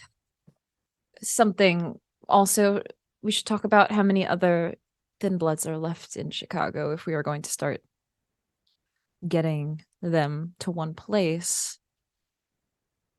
Are there I assume there aren't many left. There's not a lot. Didn't think so. There might be more than I know about. That's probably. I mean, that's almost definitely. Yes. But like, Well, I don't maybe have many ways to find them. You can spread the word and let Yes. them know that if they need to come and go, they're going to have to do it through my train yard anyways. It's the only way in and out right now for Kindred in Chicago safely. Technically, it's a path used by the gangrel to come and go. Of course. But if they really want to stay or need a safe place, you have them find me. I'll send out the message. And some of them might come eventually. They're very nervous, like me. They've got their own things going on. Don't worry. So Of course. I have learned patience over the years. If you think trying to get thin bloods together is as hard as getting gangrel together, ha! Ha! At least I don't have to fight you guys. yeah, don't fight me. Yeah, no interest. Plus I might hurt you. But you know, I got your back. I got their backs. And I'm genuine. I think, and Do wanting you- to actually help. Yeah, you seem genuine. Are you skirting or avoiding talking about the shadow then at this point to him?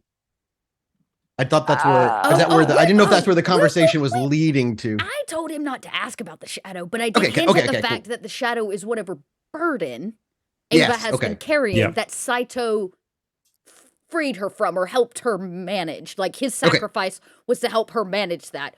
Yeah. If Nelson comes in on the no and is down to clown with the loud ones, then Yeah, that's a different story. then I'll yeah. tell him a little bit more. But for your safety, just don't talk about Ava's shadow.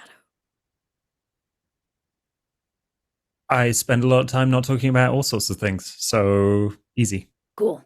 Done. Is that okay, Ava? That's totally fine.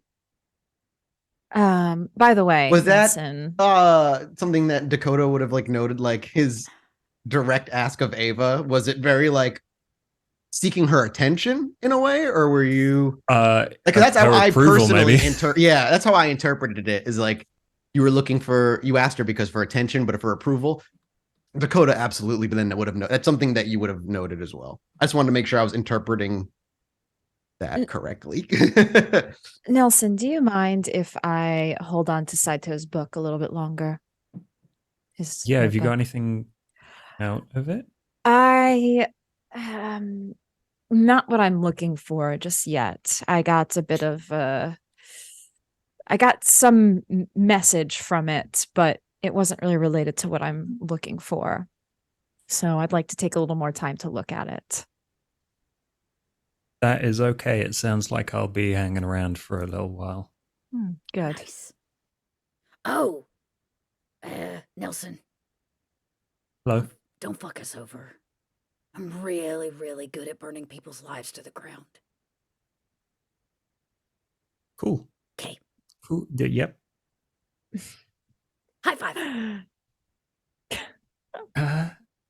As we see the high five, out of curiosity, is Nelson planning on spending the night at the bar here with them? The apartment that he's in isn't very far away. No, not at is it? all. No. So he'd probably go back there. As like, yeah, he go would ahead. also he would also start to send out the message to Thin Bloods. Sure. Yeah. And the message is, if in the next few nights I disappear, run. Perfect. You have drop points, hot drops, where little messages are kind of left for those you were in contact with. Again, for their safety and yours. You are not 100% aware where they stay, just a general vicinity that they are to check every odd night or so. I mean, you can even tell him that the Loyal Hound says she will protect you. Like, tell him to come to the train yard. The Loyal Hound's got your back. And he's waiting to see if you're going to backstab him first, is what the whole warning is. Oh, I see. Yeah, nope, definitely the party, not and then we'll see. But as the door opens and swings shut, Ava, are you staying here as well, or are you leaving? And Dakota, same. What are the two of you planning on doing? I know we're about to go on break, but I just kind of want to set everything up. I think Dakota, okay, I'm going to be honest. She's getting a little worried about Ollie. So Nelson leaves the two of you alone, so feel free. Okay, I slide down into Nelson's seat, so I'm next to Ava. So, how you doing?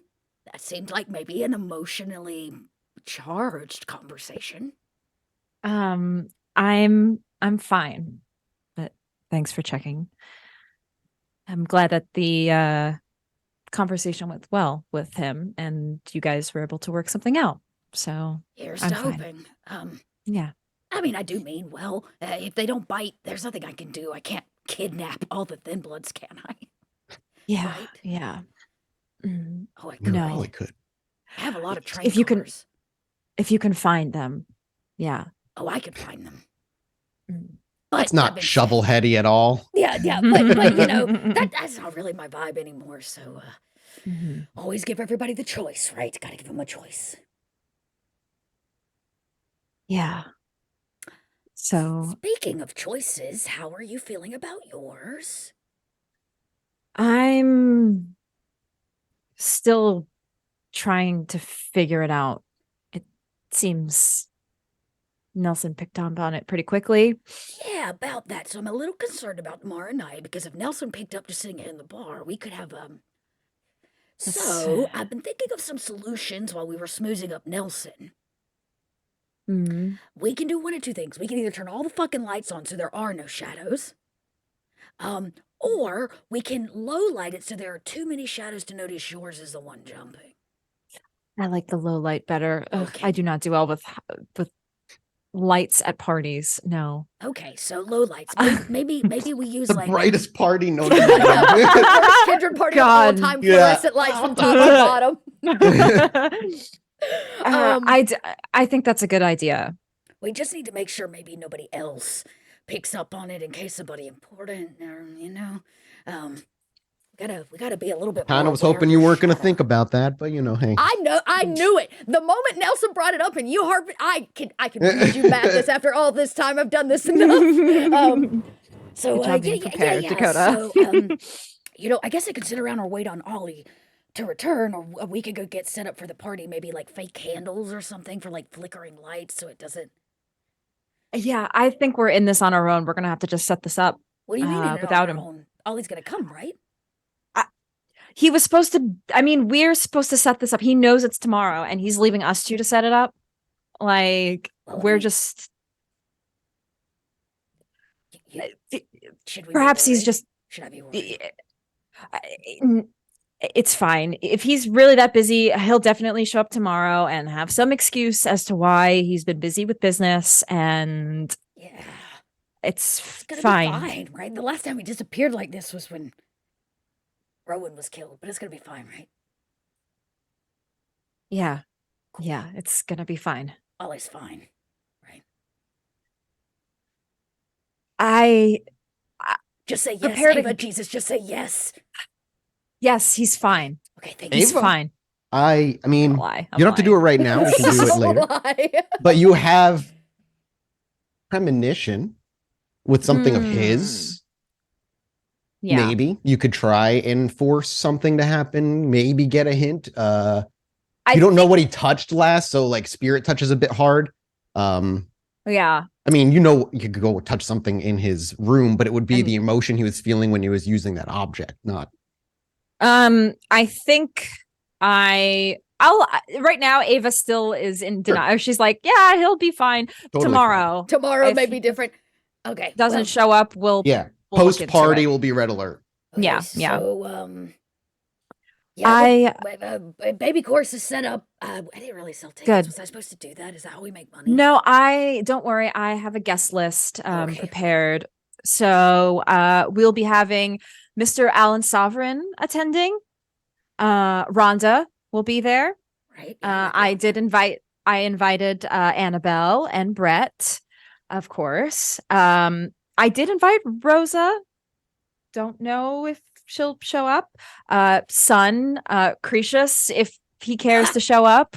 Like he never show up to one of Damien's shows. Artie, of course. Did we decide if we wanted Jackson to be at this party? Oh, Jackson got an invitation. Whether he comes or not, well, I guess it's up to him. And you invited Bella, right? Bella. I will let Katie know. If she shows up, remains to be seen. We're supposed to have a party without inviting the prince. I suppose we should invite her. We don't want to piss her off. Yes, we don't want Bella to be pissed off. Yes. Wait a second. That's Bella is not part of the sandwich anymore, right? It's just Bella. It's just Bella. Okay, Bella has to come to this party. Yes, that has to happen. By the way, Dakota, yes. There's one thing when I was there I wanted to tell you about. When I was meeting with not Bella, but Sybil. I say it straight up. I look around like she might just appear out of the shadows. I know. No lights flicker, no distant rumbling thunder. Don't imbue the sandwich's name. I know, right? Mysterious gust of wind blowing through the restaurant. You're okay, good. yeah, Dakota kind of. Okay.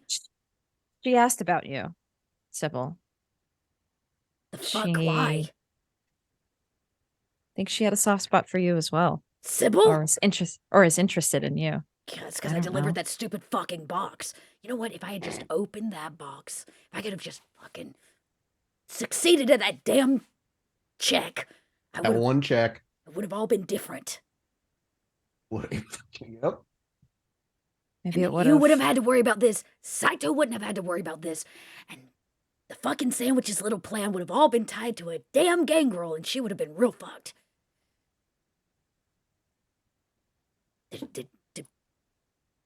Did Bella say anything about me? Sybil was the one who said that Bella was talking about you, had that soft spot. Like I could trust fucking Sybil. Maybe she did. So maybe we should invite her. Maybe she'll. Well, wanna- I'm not gonna say I'm sorry or anything. I don't think you need to, Okay. but clearly Bella still thinks about you. Ugh. So She just liked the control. yeah, she did. Well, now that our guest list is plump and ripe with all the political figures necessary for drama, Guess we go prepare now. hey, should I invite the gangrel? Turn it into a real party. Maybe they can show up like to the second half of the party. You know, We probably could use a good mosh pit or two. once things get properly I think that yes, they can come in the second half. The first half should be a little more Are you saying elegant. we can't be elegant? Even gangrel eat their cheesecake with a fork, Ava. You just said that you wanted them to start a mosh pit. I was saying that I wanted them to come bring a little life to this party. But fine. I'll save it for the train yard and you don't get any. Fine. Fine. I'm not missing much. Ava says under her breath. All And right. two of you will move your separate ways and kind of prep for the party. Mhm. You leave the you say goodbyes to Grant as he, handles as the guests are coming in. You both go totally separate directions. The camera will follow Ava just for a few blocks before running out of an alleyway. Short little quick steps kind of stumble across themselves before this young tween-age boy kind of catches himself in front of you and he turns around out of breath. Hang on. Don't go anywhere. My brother is very, very, very embarrassed, but he thinks you're very pretty, and he wants to maybe we will come say hi to him real quick. Oh, I wish I was hungry. I satiated my hunger. And He's older than me. Don't worry. I would hope so. That's a plus. Sure. I'll. He would have gave me like punches, for not. All right, just come on this way. Oh, thank God. You're gonna like him, I promise. And as he, out of breath, starts leading you where he came from, we'll fade to black. I'm And scared. we'll go on break. And we'll return in like 10 minutes or so. Yeah, we go grab gotta- a drink, yep. go to the bathroom, all that good stuff. We've got another chunky hour and a half or so to go. And we'll see you then. Goodbye. All right, we'll be everybody. back right back, everybody. BRB. It's time to party. Get your drinks.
Are live.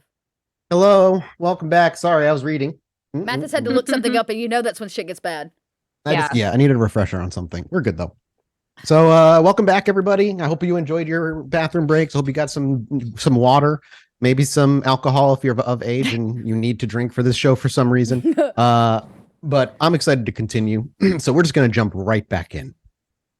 We pick back up with the hurried footsteps of Ava trying to keep pace with this teenager boy who's walking or rather jogging at this point.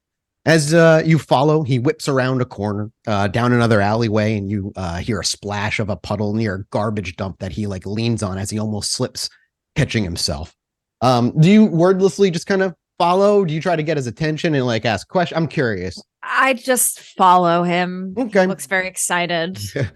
You're not running super far. It may sound like I'm describing that you're just running block after block, but you're still in essentially the same alleyway that leads to a dead end.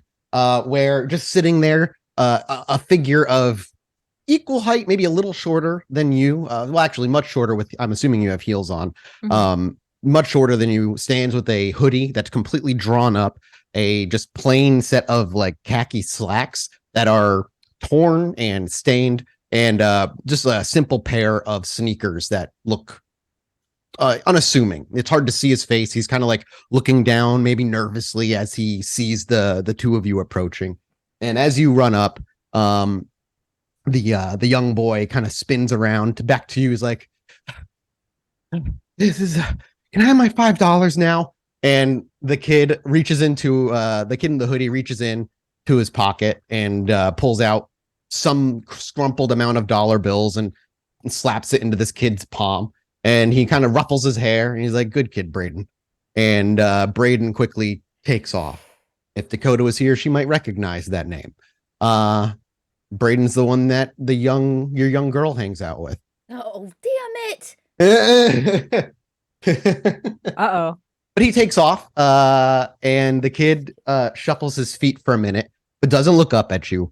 What does Ava do, if anything?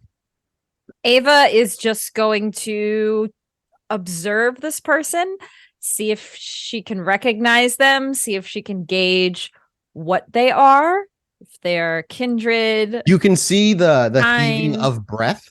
So at the very least, they are kind. Yeah, but perhaps could be ghoul. Yeah. Could be, I understand Ava's hesitations. Yes. So she just kind of looks, and she eventually will be like, "So you paid a kid to bring me here. Clearly something of importance. Who do I owe the pleasure?" And there's a bit of immediate notable shakiness in his voice. The nerves perhaps really overwhelming him. And anybody tries to push on with the sentence anyway. I just didn't think you'd come. You're Ava, right? You're Ava? I am, yes. And if you don't talk quickly, you will regret it. So please, tell me what you want. I'm busy and I have things to do. Yeah. I'm sorry. My name's Patrick. You can call me Patrick. Pat. And I've been looking for you for a really, really long time. And when Braden said he knew somebody who knew you, I just knew I had to try and get a hold of you. And you probably don't remember me, but he lifts his head up and he pulls his hoodie back. And as he pulls his hoodie back, what you see immediately gives you those Toreador icks. Half of his face is utterly scarred, with one eye completely white and clearly blind.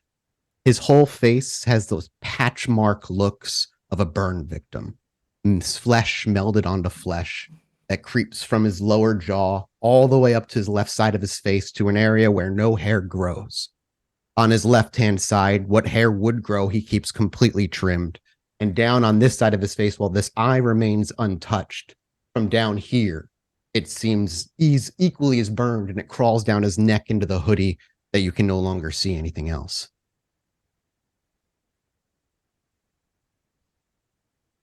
Who are you?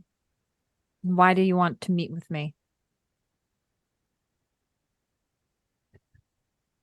This is your fault. You know that. You were from... I was a kid.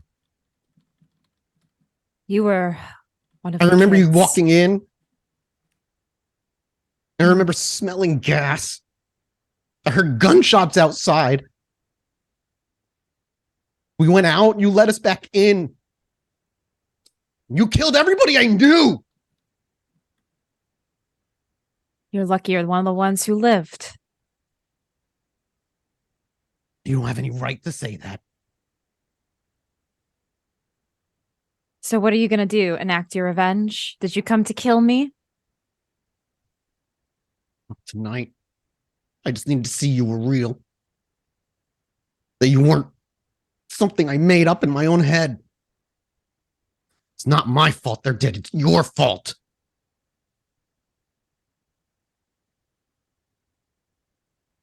Look, And he pulls his hoodie up as he like kicks the ground a bit, and in that hurried pull up, he turns to walk off.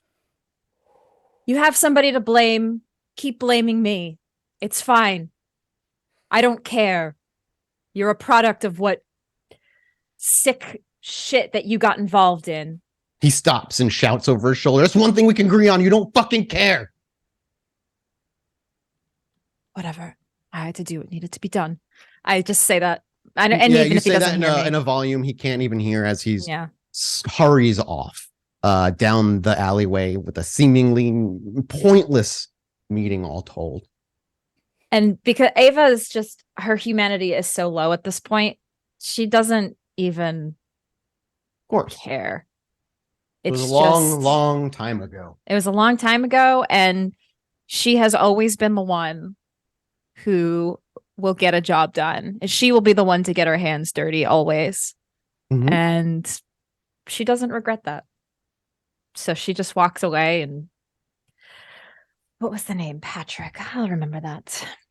Do you make note? Do we see Yeah. Ava actually make note in Saito's book, or you have it on you? That's the only reason I bring it up. Maybe I do write it in Saito's book. I make a note of it in my little cursive. All right, that means little Mhm. Patrick is written down. Mhm. And as we hear the clap of the book, the screen cuts. Where was Dakota going on this evening? You guys are just kind of going out and getting things ready. Yeah, correct? okay, unfortunately, Dakota, I guess, is gonna have to go shopping for fake candles for this party, so she has to do, like, a few errands, I guess you could say. Yeah, I mean, nothing that's like, Nothing, you know, but the whole time she's like, fucking Bella missed me. Just, like, grunting and groaning under her breath about it, kind of upset, but also, like, not. But most people wouldn't know that. She's grumpy about it. Like, she can't place her feelings, and she putters about, and while she's out running errands, she does, against maybe even her better judgment, pick up a few things. Special things. That she puts in do a we box. see her walk out of any particular shops or? Oh, you probably do. I imagine there's like a drugstore run, a basic, because that's where I'll probably get the candles and the batteries and the bullshit for the party. So she makes one of those. She hits a flower shop. And she actually has to go back to her boat for something. And Dakota walks out with a book and adds it to the box, along with a couple items from the drugstore. Small, so maybe you don't even get a good view of them. We see all of this yeah. from a distance, just as she's running out of the stores in kind of a montage-like profile view. And I imagine the card with the flowers is signed. And then before the night is too late, she runs it to deliver to the front desk of the Ivory Tower. As you run up, there is a familiar face. Katie, of course. Katie, thank you for delivering my message to Damien. I have one more favor to ask. Can you make sure this gets to Prince Bella? Oh, gifts for the prince. I see. Sure. He writes it down. Yeah. You just like place them on the desk. Yeah, kind of thing. it's just like a box. Basically, I imagine it's a very simple box, but it's all been put inside, so you can't really see what Are individually. we considering this an anonymous donation, or shall I inform her as to who brought these things? She'll know when she opens the box. So I need an official answer, unfortunately. Should I say? You can put my Anonymous? name down if it makes you feel better, but yeah, you can say anonymous. I'll say anonymous. All right. Well, it's not about making me feel better. It's just about doing my job and not I don't getting know. Hey, I fired. have a question. Is if you were to receive a kind gift from someone you haven't spoken to in a while, would you want it to say anonymous?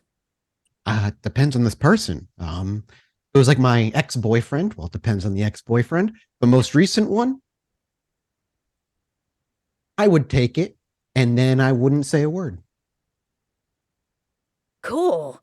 Okay. Yeah, just put anonymous down for now. That's fine. Yeah, it's fine. It's Um, great. oh, yeah, sure. She looks confused. Like, how was that not helpful? Yeah. She's Dakota, she's awkward as fuck, and she's like, "Thank you, Katie, for your consistent perspective. I will see you maybe next time."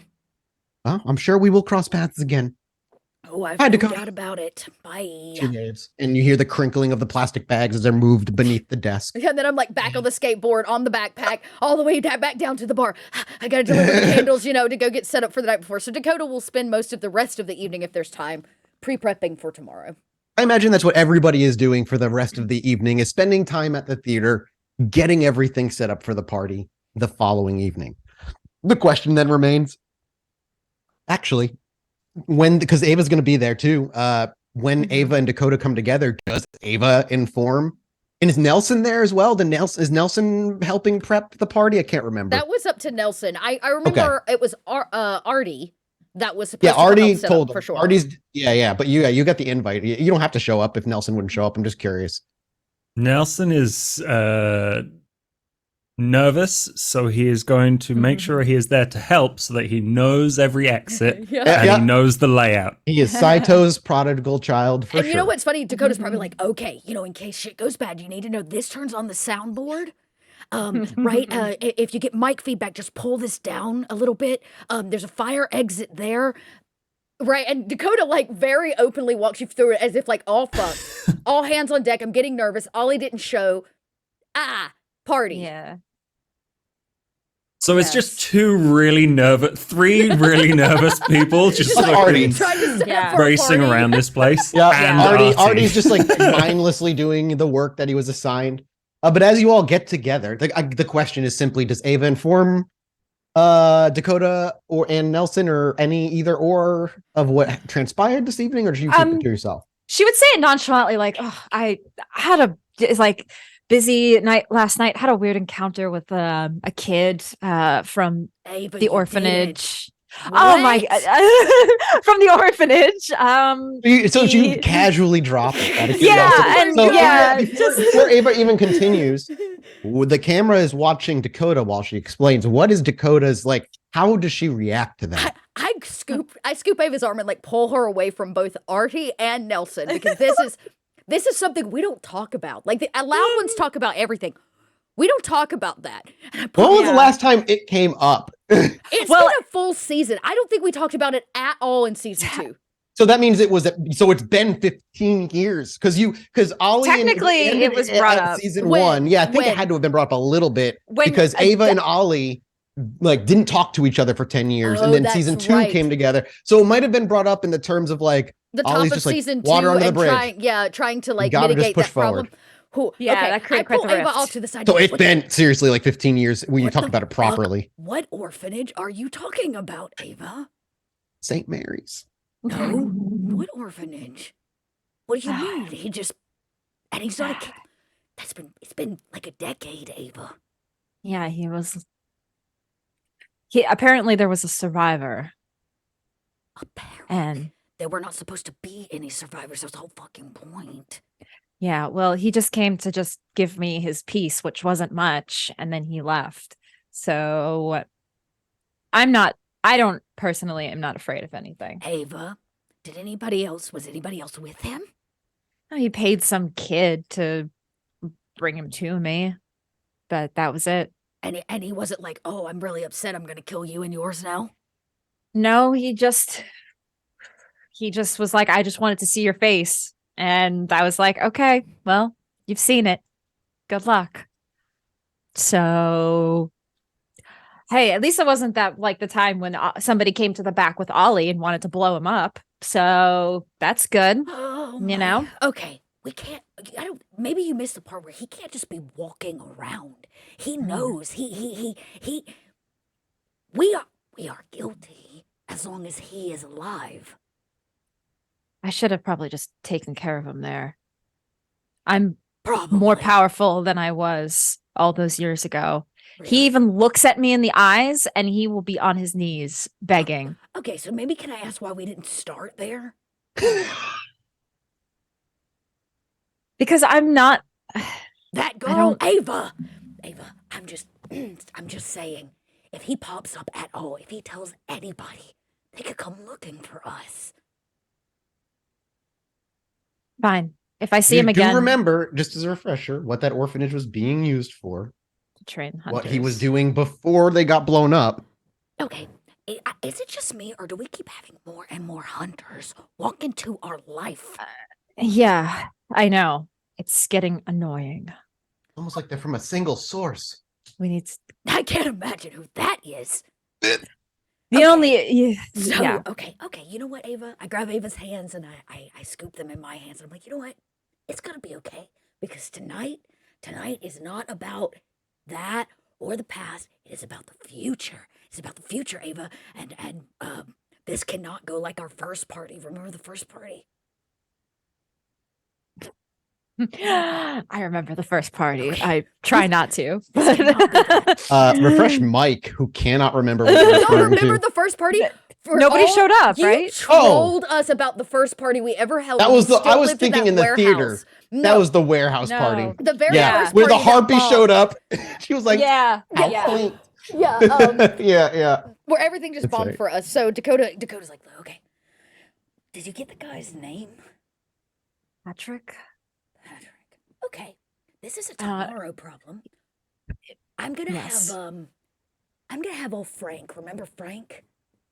Yes. Great. I'm gonna have Frank do a little searching and see if we can find all of the deceased names from the explosion. Not a bad idea. Mark it to a Patrick, and we're gonna hunt this motherfucker down because he cannot, I repeat, cannot tell anybody, Ava, that you blew up an orphanage. It is interesting how he didn't even know who I was. That's probably something else that is curious. But you know what? It's a tomorrow problem. So we'll talk about He it. just thinks you're a really evil, mean mortal. I mean, he saw my face when it happened, when I did it. Yeah, He knew my name. Every kid civilian saw your face because you walked them all out You and used then all walked them to all hurt them. back in. Yeah, he's probably got a little bit of fucking PTSD, Ava, from following your beautiful face to death. Well, the fact that he knows my name, I think, is the more concerning thing. I would agree. So maybe, for a while, when you're out and about, Ava Eloise is probably not a safe name, but if he's already onto you, have you thought about getting a bodyguard? I used to have one. Well, I used to have a driver, and he was kind of like a bodyguard too. I just want to be able to go out and not have to lay low all the time. We always would. The thing with Genghis and like Ollie was like, you need to lay low, Ava, and like now this, and it's like you need to lay low, Ava. Like Ollie's not here to say that, but I will say, we have made choices over the years in which there have been consequences, Ava, and this little scarred man named Patrick is a consequence of our actions. yes, and so yes, once again. That being said, we'll deal with Patrick tomorrow. Maybe that's a tomorrow problem because I can feel Nelson staring bullets through the back. Yes. Of my head right For now. now, we have a party. As the conversation wraps up, time rewinds briefly, right to the moment where Dakota hooks Ava's arm and pulls her off to the side, and as Nelson is maybe stacking boxes, quickly right behind you, pulling a box off is Artie. He makes a gesture with his face and then keeps his voice low. They do that a fucking lot, by the way. You're muted. Yeah, it doesn't make me jump here at all. Oh yeah, no secrets being kept from us at all. As he rolls his eyes and plops down a thing and begins plugging in some plugs. You ever wonder what the fuck? Well, no, you're new, so you wouldn't. I wonder what the fuck they're talking about all the time. I'm not dead yet, so clearly ain't about me, or at least not a lot of it. Just don't. Hard to trust him. You gonna be at the party tonight? Yeah, I'm going to be at the party tonight. I need to meet some people, apparently. Yeah. Oh, if Brett you shows too, up, right? I will. Yeah, I'll be there. If Brett shows up, I'll introduce you to Brett. He's a nice guy. Yeah, cool. I don't really know who it is I'm supposed to meet, to be honest. But like, He I'm like part of the Hey. team, I suppose. All right, cat fight. You're supposed to just schmooze and rub elbows with the people in political power. I guess it's it's always been kind of a weird ritual. Okay, so like, I'm still wondering about what to wear. Like, should I wear something with a collar? No. Well, he thinks he's like, if you want to look better than everybody else, yes, but it's more of a grunge thing. I think that's the word Dakota's used before, grunge. Okay, yeah, I know what grunge is. Okay. I can do grunge. Yeah. No, I've lived grunge.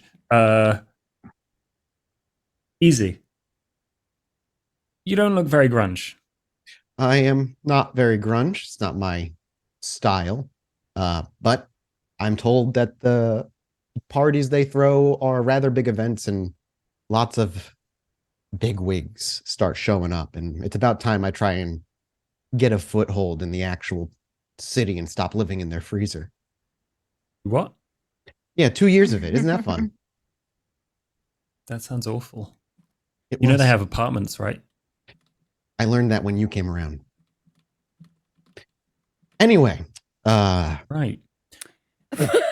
and that's when you see Dakota like, and that's when the "Okay, eyes too." they both look at you. I'm gonna try and listen in, actually. Oh, okay. Yeah. Give me a wits their awareness. Because of the thing that Artie said, I was suddenly like, that's a Artie's very a good venture. prompt. Artie's whiny venture. What do you think? Yeah, he is. Like, oh, I've lived in the freezer. Like we forced you to fucking live there. We gave you a shelter and pulled your body out of the labyrinth, you asshole. 4 successes is enough to catch. I think if you're looking to listen to like the gist of the end of the conversation, you probably could catch it, or just like the chunk of it. I'll let Dakota and Ava be the ones to determine how much of the you conversation. pick up on like, we'll deal with Patrick tomorrow. Burned that's orphanage. a tomorrow problem. Gonna be guilty. Like you pick up on the shit that next makes, time I like, find him, I Okay. might kill him. Artie is not, and Artie clearly isn't paying much attention. He's very much, it feels like, completely focused on you. He's got that kind of feel where a politician say, a lot of people say, is when they speak to you, they can make you feel like the only important person in the room, no matter who's around. And Artie, when he speaks to you, just really feels like he is speaking to you and not really paying attention to much else. Okay. Meanwhile, Well, my attention is like half on Artie having that conversation, but meanwhile, like one ear Trying to is catch twitching things. over in this direction. Yeah, and I spin around and go, okay, time for a little transparency. You two are sneaky. And pretty astute fellows, if I do say so myself. So I was hoping maybe we could all chip in to be on alert tonight in case there are problems or issues or security matters in which will need to be dealt with. Since If there are security matters that we're supposed to be worrying about, perhaps you should tell us what exactly we should be looking for. Okay, well, Ava has a fair share of stalkers that we could possibly worry about. We're also gathering some of the most powerful kindred in the city, so the list that I could possibly make you of the possible security threats that might walk in through our door tonight would be longer than the receipt paper wrapped up in that register. So, This might be a little hindsight kind of 2020 thing, but why didn't you just hire a personal security to guard the party for the evening? well, because I am personal security, but I'm looking at the two of you asking, would you like to support these efforts? I mean, What's the pay? I don't know, we'll pay you more. I don't know how money works, actually. I'm not I mean, getting I paid get anything. that. No, yeah, it makes sense. Oh, you want some money too? Yes. Okay, we'll figure out. Money. Yeah, we can make money happen. Whoever it was the that- whole night's about. I can deal with them. Rules on disciplines, abilities. Yes or no? It's not an Elysium, so we're not really saying no, but we also aren't looking for a fight. Would prefer not to, but only in a dire situation. I have a question. What should we, our friend here, Nelson, if anybody asks about him and like what his What an astute clan question, is. Ava, in which actually I have maybe thought of an answer. I think tonight is the perfect night if Jackson arrives to introduce both Nelson and Artie. Well, I was thinking, Brett arrived. I can introduce Nelson to Brett. Brett's, like I said, he was an You excellent, really- excellent. Like him. Yes. Did he use his? It's almost like the man treated me with a little bit of respect. Oh, yes, he's full of respect. Yeah, Brett. Just I don't full know of what it. his locker room talk is like, but he was really nice with me. Trust me, he doesn't keep it in the locker room. That's half the problem.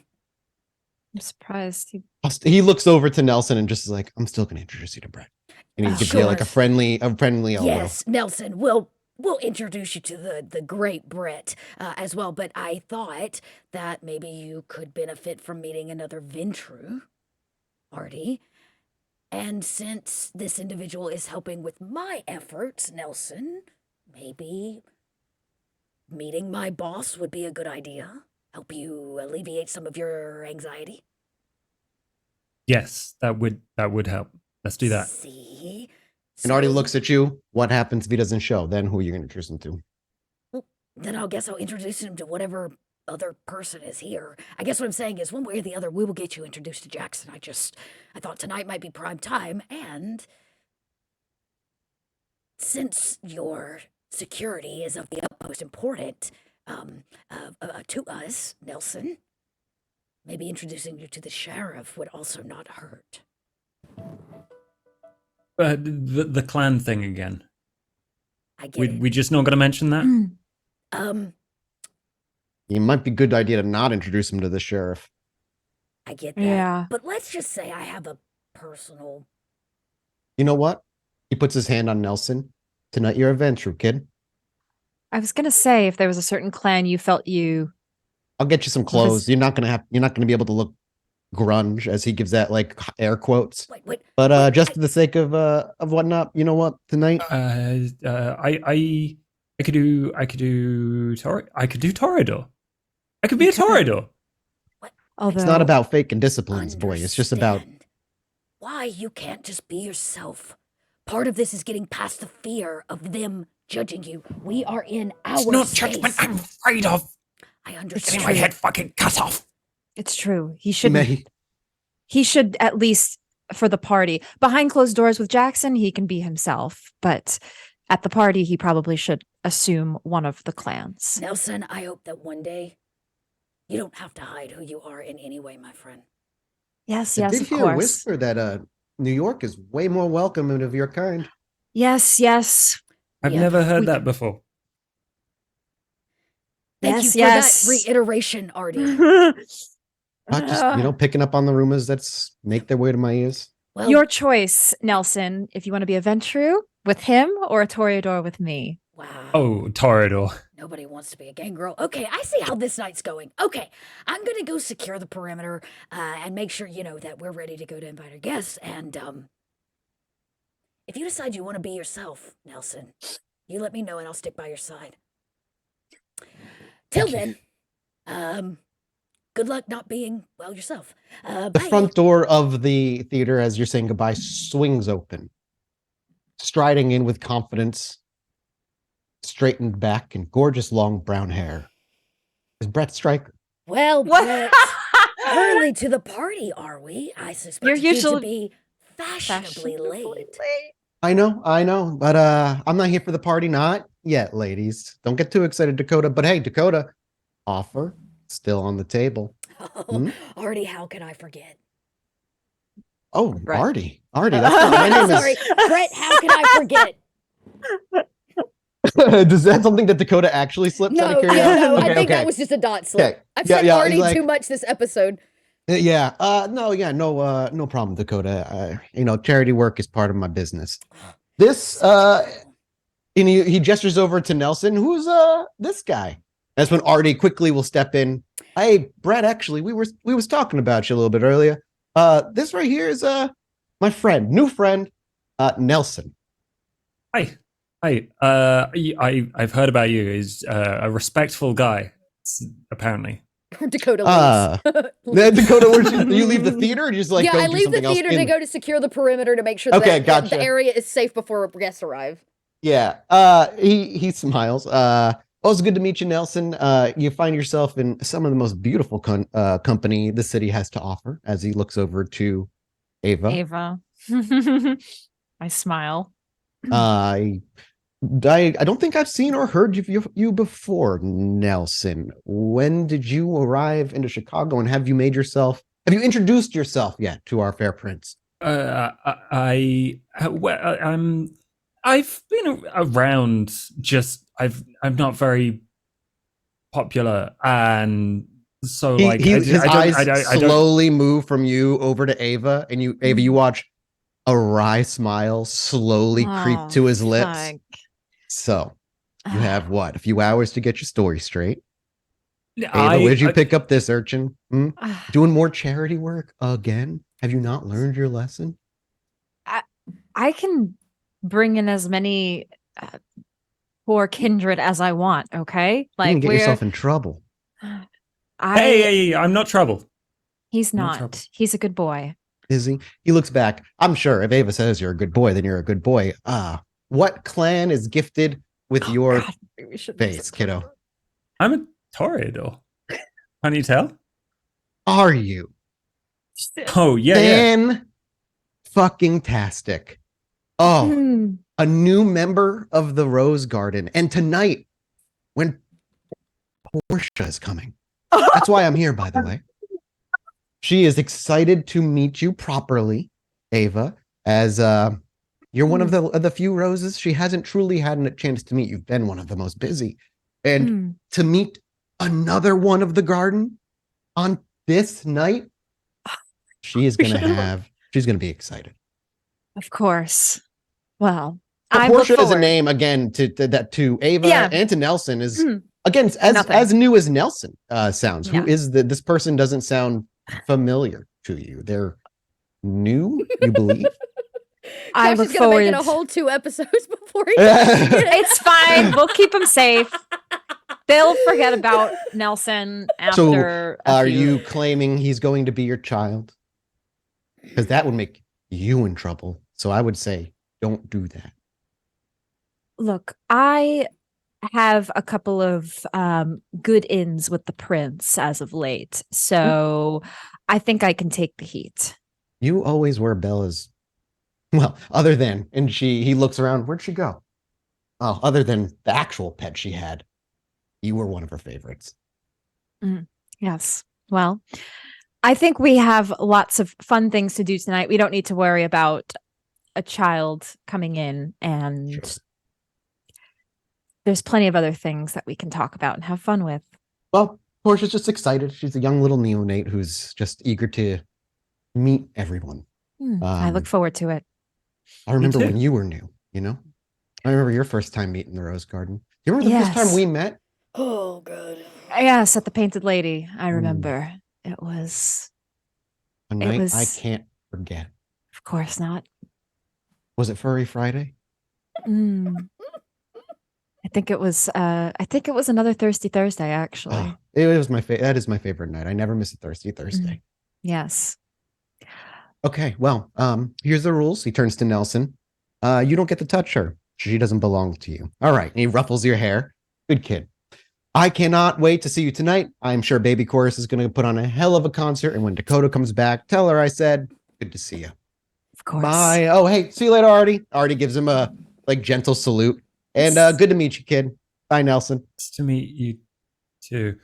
Artie lied about him. He's not very respectful at all. This is why I don't know why Artie is so attached to him.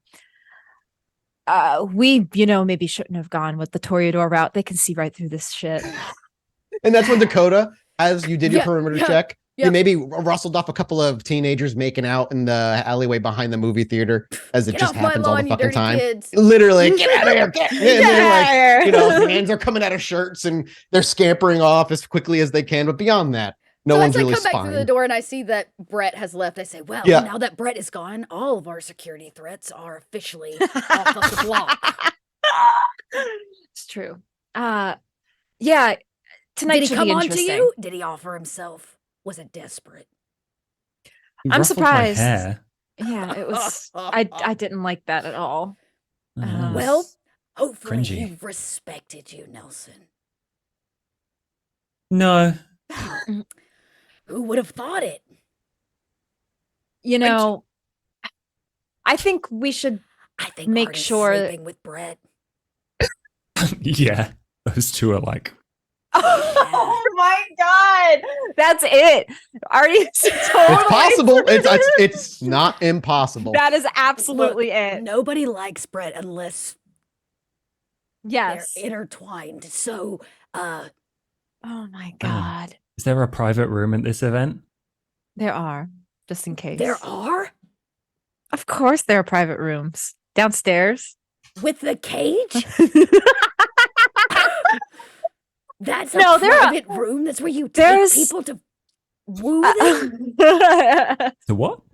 Oh, the cage we have- downstairs. We have a little dungeon downstairs, you know. Not that kind of dungeon. What kind of dungeon we It's talking? not that kind of dungeon. It's like a proper lock your problems up kind of dungeon.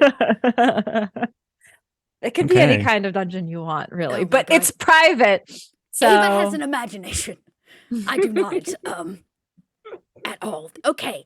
Everything. Yeah, you kept your father down there, didn't you? oh god, I Yes. did. Yeah, I don't, you know Literally what? the Never place to mind. keep your problems. I don't. Yep. I remember that. We have other places upstairs too, actually, where we put all the film and stuff. So we have places. But hey, Nelson, you want a job?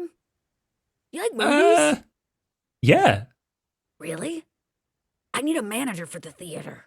I don't know shit about movies. I recently saw a Star Wars, and it was great. a Star Wars. Oh, you like Star Wars? Which one do you see? Oh, we There are play more of them?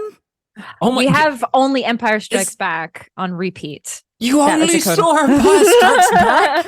I- Oh no! Didn't even watch A New Hope. It ends. It already chirps up. Listen, even I caught up. It ends in a cliffhanger. You thought that was the end? I didn't know there was more. Nobody was like, "Oh, I'm sorry, this number 4 doesn't actually represent. It's number 5 You represented." own a theater. Oh my god! I don't know where people get reels. I can get you reels, and we can watch. There are 9 of them, and then the rest. There we are can watch. 9 people make that This- many movies to tell one story.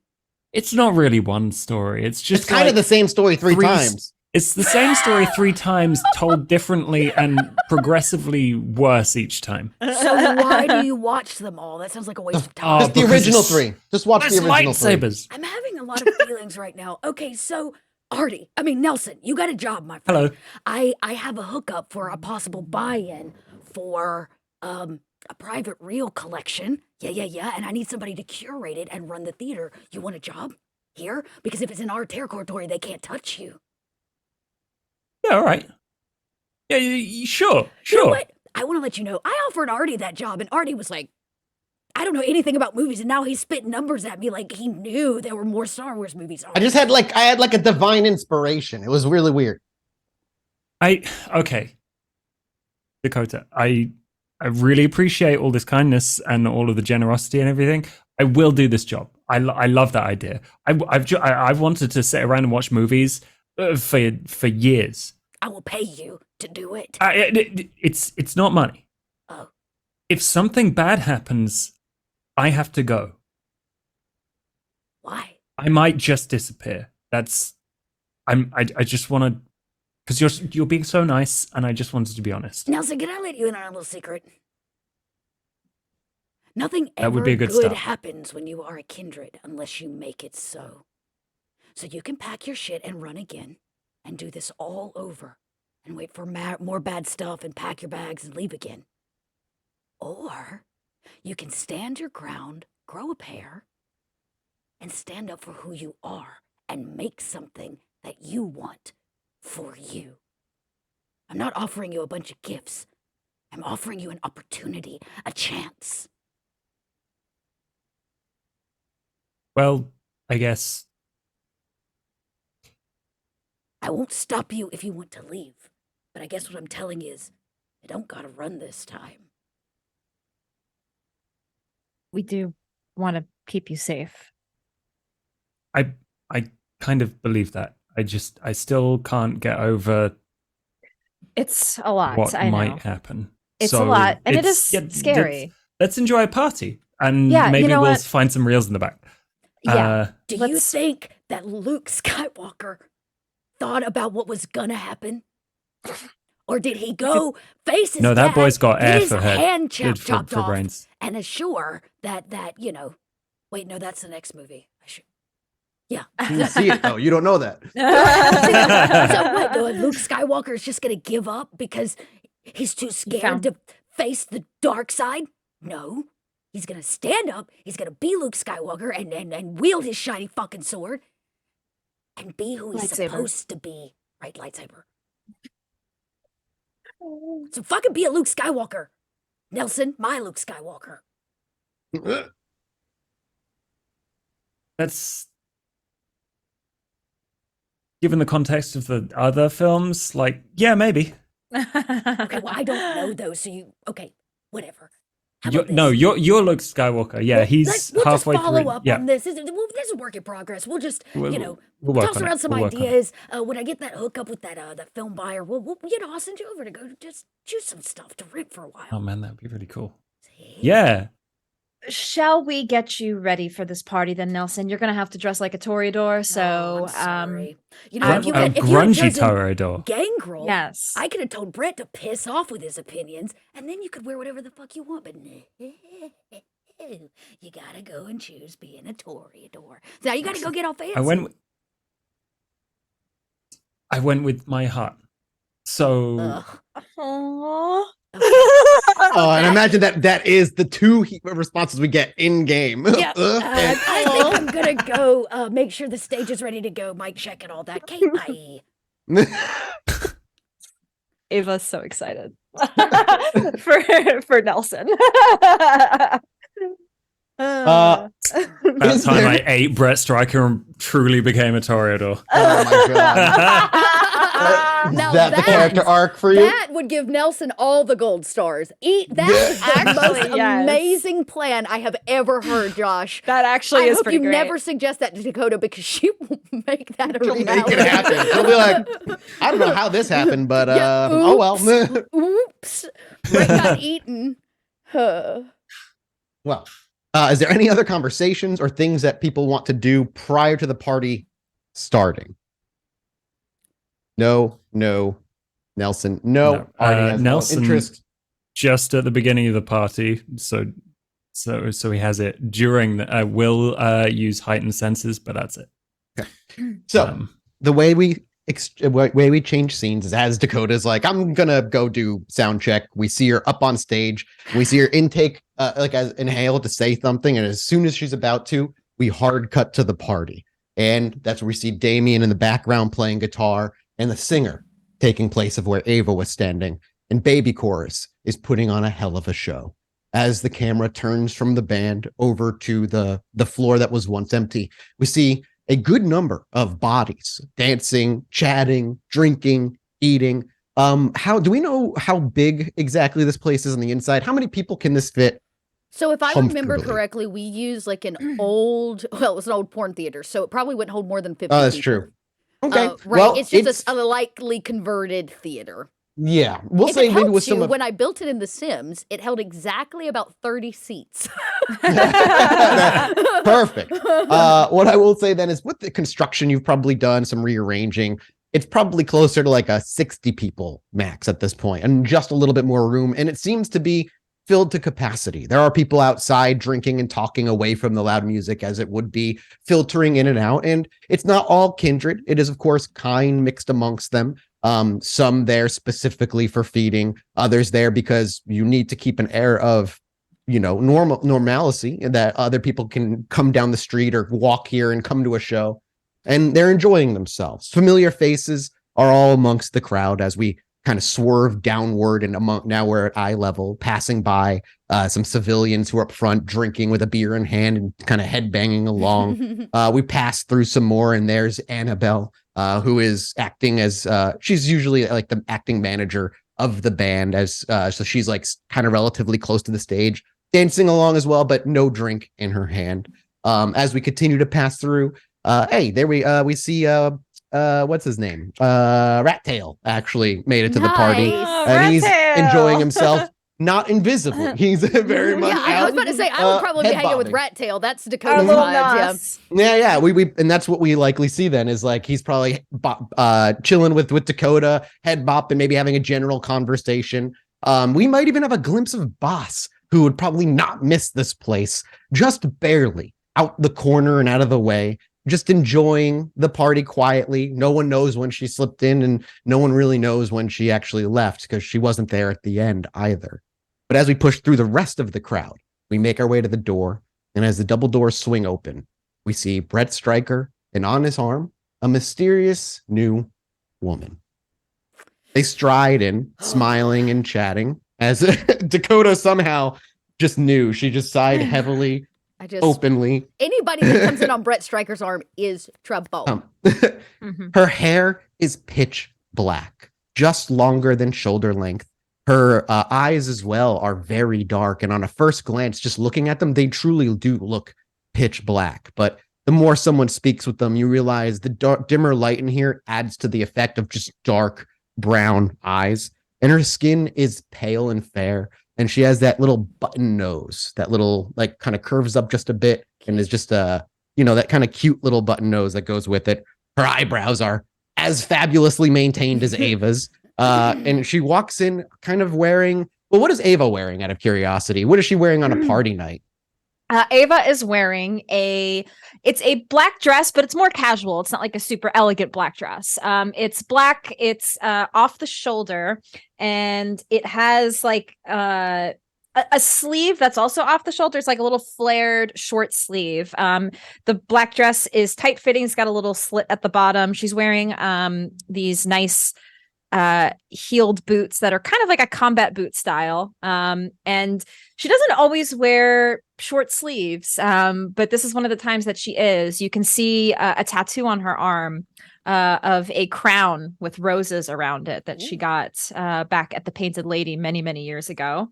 And her hair is just down, and she's got like a little hairpiece in her hair as well. And as we kind of take that in, as this woman on Brett's shoulder walks in, we take in a slightly similar but notably different look, in that she too is wearing all black, but instead of a dress, it is like a business suit. The long flared, long dark pants with heels underneath, the rather simple black blouse, but the jacket she wears has little metallic spikes all along her shoulders, with silver buttons just behind them, lining it. A bit of an edge, as the coat's collar is also meant to be completely popped. It's all the way up, running just underneath her ears, and she looks gorgeous. As she steps in, you'll now see why. You now see before you a toreador, as Brett informed you, and she carries that with her exceptionally. Eyes turn to look at her as she smiles and waves at a few of the. Ava particularly takes note that she's waving to a bunch of the other roses of the toreador, who all seem to know her, all seem to be super happy and waving at her. Some run over and she has brief conversations. But soon, even Brett detaches from her arm, and she makes her way into the crowd and quickly grabs a drink and begins enjoying music. Brett mingles a bit before the final guest arrives. A stoic Mr. Jackson, dressed no different than he's always been, in his fine suit, dark red tie, dress shoes, and white gloves. He walks in with no company visibly, but Dakota is well aware that his protection likely arrived much earlier and is somebody you're not even aware of, a stranger amongst the crowd. As he steps in, his eyes glance across, shall we say, the crowd, before I imagine Dakota locks eyes with him and makes his way to him. Yeah, I would. If he comes through the door, I'm not going to like bombard him, but I will greet Certainly. him. Sure. You probably say, goodbye to Rat Tail, or I'll talk to you later, as you kind of finish off whatever it is Yeah, that Dakota's probably conversation wearing we're like having. cut up jeans and Yeah. like a baby chorus t-shirt that she's like maybe tucked in Yes. the front, but she does have her blazer because Jackson was coming. So she's Is like, this baby Corsi you got a couple of years ago, or is it a new Oh, one? yeah, Does no. Dakota get new ones all the time? no, it's probably old. And all of her baby chorus t-shirts are probably handmade. So she's like cut a stencil and she spray paints them on to like t-shirts, you know what I mean? So Yep. it's a very handmade kind of a thing, but it's definitely a fangirl move. But she kind of, like Yeah. tosses the blazer on over this t-shirt and then she'll go greet Jackson. And as you run over to Jackson, he's already stepped to the side, not going to be obnoxious and block the door. He gives you a polite smile as you walk over, and you return that smile. And, he speaks loud enough so you can hear him, but he still is just barely under, like he maintains not screaming. He's able to maintain a volume that doesn't indicate him screaming over the music. Dakota says, thank you for coming. He just gives a nod. I know you're super busy. I have news, but before business, can I get you something? I'll decline. Thank you. Couple people here tonight I thought you might like to meet. One in particular to help us with that new lobbying we talked about when we were on my boat. He raises an eyebrow while he nods. Well, I'm not unappreciative of good music. Is there somewhere we could speak that wouldn't require so much strain on our voices? Of course. And I kind of gesture down to the basement where we keep the cage and it's kind of our workspace. And You have to work your way through the crowd I to get snag through to Nelson the on stairs. the way. And What is Artie, if I can Nelson get him. wearing? Give me what is Nelson wearing? To the Nelson has taken the assignment and delivered a proper grunge outfit of baggy ripped jeans. He's wearing the white tee with the flannel shirt, like proper baggy everything. And he's probably wearing some like shit pewter necklace of like a wing or some shit. Yeah, some hipster bullshit thing. Yeah, yeah, some hipster bullshit.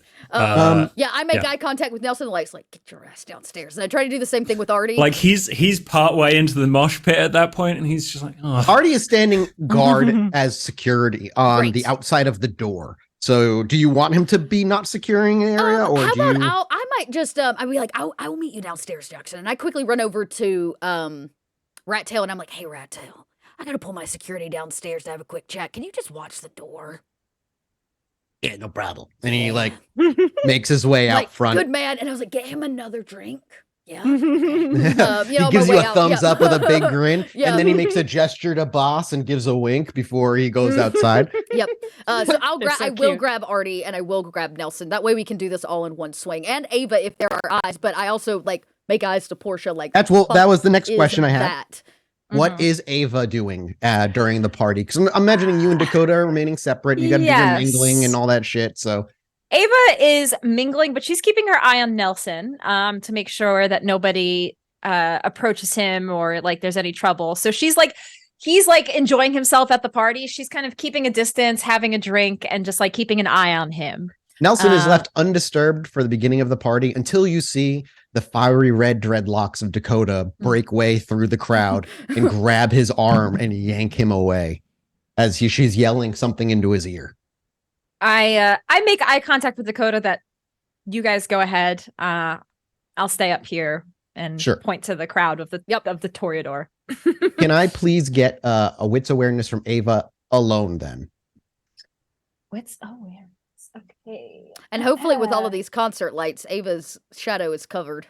Yeah, we can consider that a safety. Dancing shadows and concert lights seems it's going to be too much of a mess. One success. You could re-roll 3 of those if you want to spend a willpower. I kind of do. So I'm going to spend a willpower and re-roll 3, we said?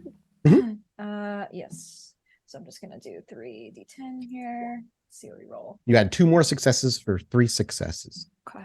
You were just looking around the crowd. You see, initially you see Jackson enter. Of course you do. You keeping an eye on the door as well. And you see Dakota discussing and him make his way to the basement as Dakota goes to pull Nelson out of the crowd. As you're just gazing across the crowd, though, you notice the woman that was on Brett's arm. Mm-hmm. It doesn't last long. but you are a keen woman of many senses. Hmm. They are, you see that her head is slightly turned to the left, watching Jackson, very clearly to you. However, to anybody around her or most people, she might just be dancing around with the rest of the crowd. He leaves, and as he enters the back door, her head goes back to normal, and she continues to seemingly enjoy herself as somebody pulls for her attention and she begins chatting them up. Okay. I will eventually go over and introduce myself to her. So As you're breaking into the crowd, who else but greets you other than Brett? Brett, Right of there, course. almost waiting for you. And as you step in, he's hey, sweet girl. He shouts over the crowd, and he steps to greet you. But as he reaches forward to take your hand into the crowd, all the music goes mute as we go downstairs. I was like, oh, Oh, no. yeah, sorry. I thought we were Oh, having man, a I'm sorry. premonition or something. Wow, That what have I scared done me. to you all? Did you see the panic? Yeah, oh my God, you all panicked. I was like, what happened? Oh, wait, no, you're just like conditioned. I'm sorry. Kevin Jackson, under a dim orange light, leading the way shortly after Dakota, Nelson, and Artie all make their way down to a basement that is decked out in a single cell that is iron, correct? Yeah, an iron it's cell. a pretty hefty, like, iron or steel framed cell. There is dried remnants of what might be blood in the area, though long old. It might even just be dried paint at this point. And not much else other than the dim orange glow of a light. And I think we had one cot down here in case somebody needed to stay the night. Like, this is also a backup location. And there is a bed in the back as well, cot. As the door shuts and you all kind of gather around, Mr. Jackson simply only grants brief eye contact with Nelson and Artie before just strictly looking at Dakota. I would like to take a second to introduce you to two kindred that I feel would be most beneficial to our city. This is Artie. He is also of your clan. Artie goes to tip an invisible hat as he does so, and the Kevin Jackson just raises an eyebrow but says nothing else. He has been out of the loop for a while and has been staying with us, but is making his new strides in his life, and I thought knowing the most important venture in town might be beneficial. His eyes glance over to Nelson and him. Nelson is I'm a thin blood. a thin blood. He gives just a simple nod. So you've been progressing as we've discussed. Yes. More importantly, Nelson is the only key that we have right now to reaching that community. But, as Nelson has greatly mentioned, safety is of the utmost importance. His safety. His friend's safety. I was hoping you could maybe alleviate some of that anxiety for him. He nods, but then looks over to Artie. I'm familiar with your name, Artie. I know much of Snitch's past. Artie just kind of maintains a stoic look, able to control. You and I have a lot to discuss. We'll make a decision on where you belong in the city after that. Where can I find you? Artie looks over to Dakota. Where, how about the Lights Out pub? Is that Probably the easiest, but he does have a new apartment just down a couple blocks from here, but we can get you addresses. He nods and he just looks away from Artie to Dakota. We'll discuss things later, Artie. Have a good evening. Artie looking slightly confused, but more relieved than anything. Yeah, I just put a hand on his shoulder to like reassure him that everything's okay. He didn't do anything wrong, like Artie quickly leaves, and as the door opens and the music floods in and quickly is drowned back out as the door closes. He brings his hands away, out from outside of his back and clasps them together in front of him instead and looks over to Nelson. Tell me of your past. How did you end up as you are?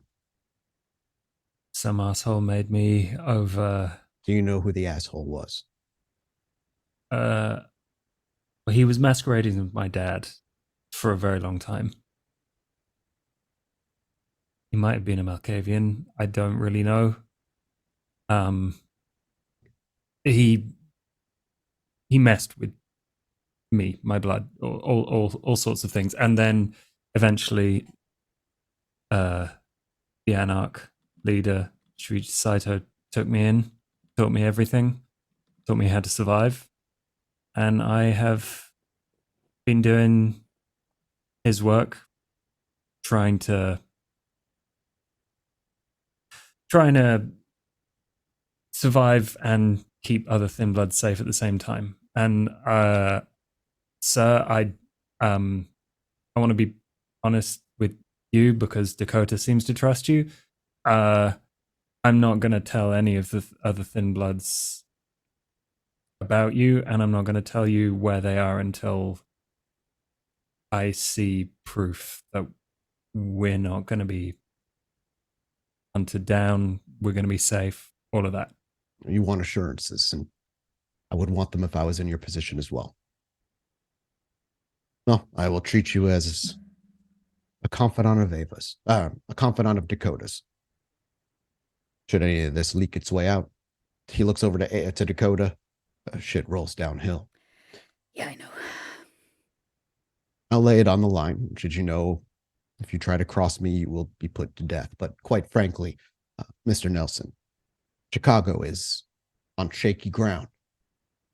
The prince has shown more than a moment of weakness over the course of years, and those who have confidence in her continue to whittle away to close to zero. Chicago can't last like that. I cannot see another LA than here.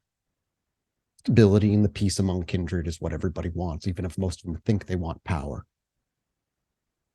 But working against the prince, even one who may be as despised as Bella, is still working against the Camarilla by law. Officially, that's not what we're doing. And it's no surprise that the Thin Bloods are disregarded by the Camarilla. Trash, a scourge, a stain. Things I'm told may be different in New York, but New York is its own boiling pot of tension between the Anarchs and the Camarilla. Things need to be moved, stability needs to be placed, and Thin Bloods deserve a place safely within Chicago. But that is not given freely. I cannot offer that to you until the princedom has been switched and I take the seat. Support has already been being shorn up. You are not the first, but yours, you and your kind, would provide a valuable asset that the Camarilla simply chooses to overlook out of fear of superstition.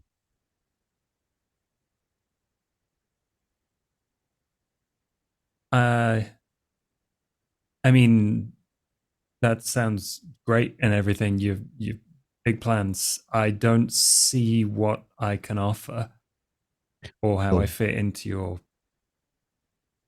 Thin Bloods are victimized because they are feared. You're not understood, and I don't pretend to understand either. But there's two things you can do that scare other kindred. One is I believe you call it alchemy. An ability to withdraw abilities from other kindred is something that no other kindred can do so easily. And the other abilities you're able to create with it is bizarre. Not of anything that we know, even the Tremere. Also, a good number of you can still greet the sun. You want to know why kindred fear you? This may be one of the biggest reasons. You could be eyes and ears at times that we can't. There is great value in that as well.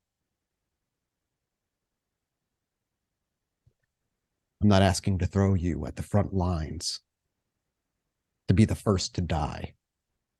I'm I'm asking you to be our reinforcement to our support beams. To feed us information that we can't possibly get on our own. And to exploit your talents that we can't understand. At the very least, I can respect. Understand that if you agree now, there is no turning back. And if you decide to leave Chicago, I will have you killed. But you do not have to agree now, and you can leave. I am not binding you to anything until you say yes. You may leave Chicago, or disappear into its streets hoping that nobody finds you. But if we fail, and Bella stays where she is, Thin Bloods will be hunted continually.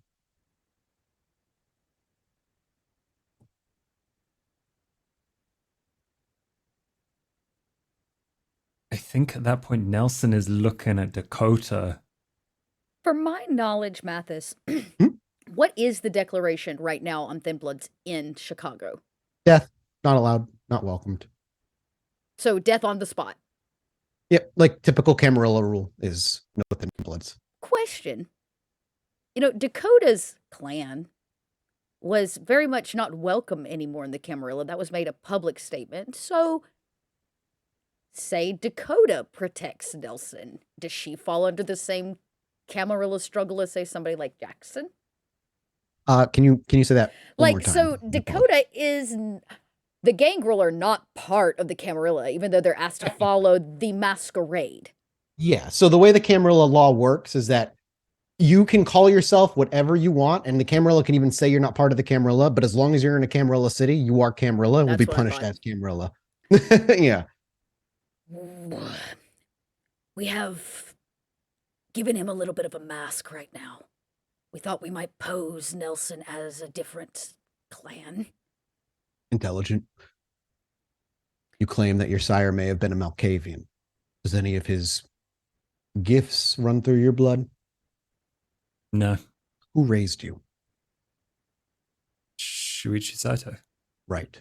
You said that, actually. Never mind. I didn't say that. Dakota, she says, and I'm going to offer Nelson a job here at the theater. That way I can at least try to keep him safe. It's much more difficult for somebody to attack him on our territory.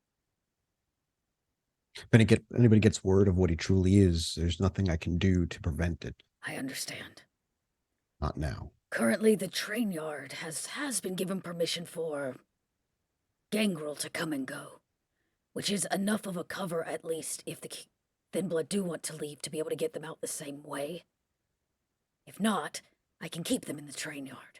Nobody comes around there except for Gangrel, which are most loyal to Gangrel, and everybody else stays clear of my territory for obvious reasons. I want to make it clear to Nelson that if he does agree, he is not binding those he knows either.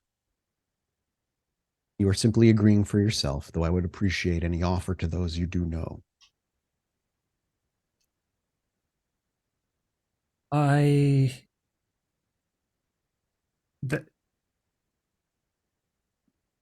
I'll be honest.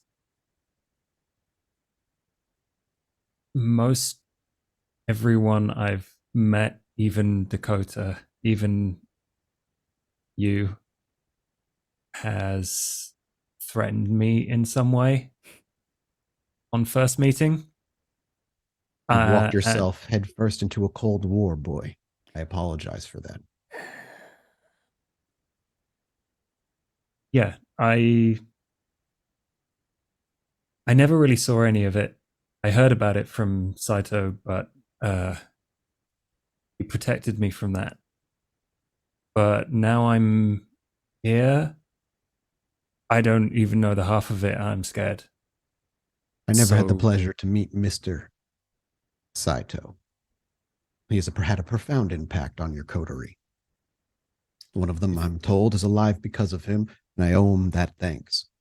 You are, in all ways but literal, his child. You can see that in the way you carry yourself. Saito, if anything, was known for his paranoia. On that good will, shall we call it. If you choose to leave Chicago, I will hire a personal driver with sunproof windows, and I will send you to whatever city you choose, even LA, where the anarchs rule.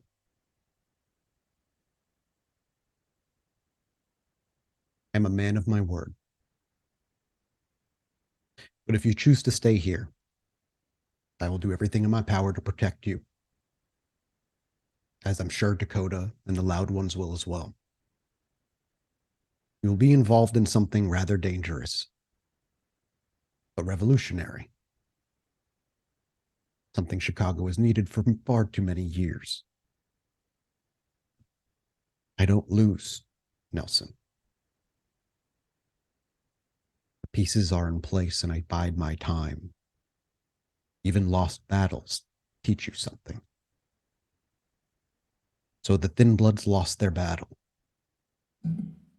but it taught you to be survivors, to live in a city that wants to see you dead. A talent many do not hold and are gone and dead within a year. In that, there's value. You know the streets better than I would, better than Dakota might, or in different ways. What you might assume is small, forgettable talent could end up being the key to allowing us to unlock the back door to victory.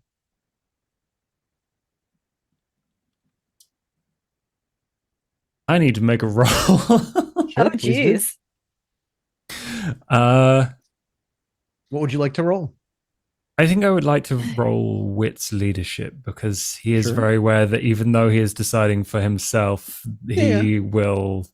His decision will impact every other Thin Blood. Of course. And it does seem like a good idea both ways. Leaving, Sure. saving themselves, other risks elsewhere.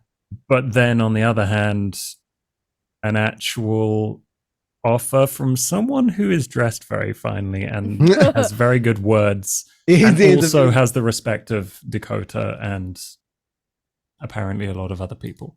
So Oh boy, this roll. yeah.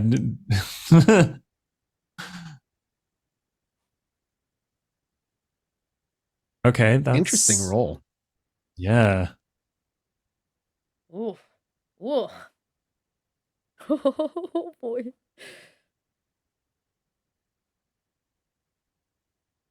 Oh, bestial failure. Oh, And geez. yeah, it is very bizarre. How you feeling there, Nelson? How? Yeah, Nelson.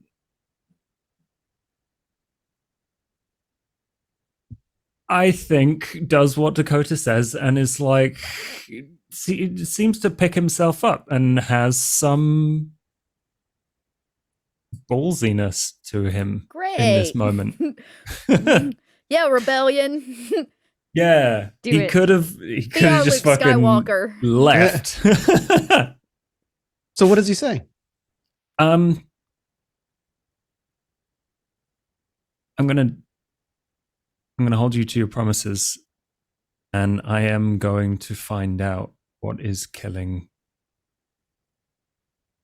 and hurting all of the people I care about. I don't think that's just one thing. That is both the Camarilla and it's whatever. He chooses his words very careful. Evil is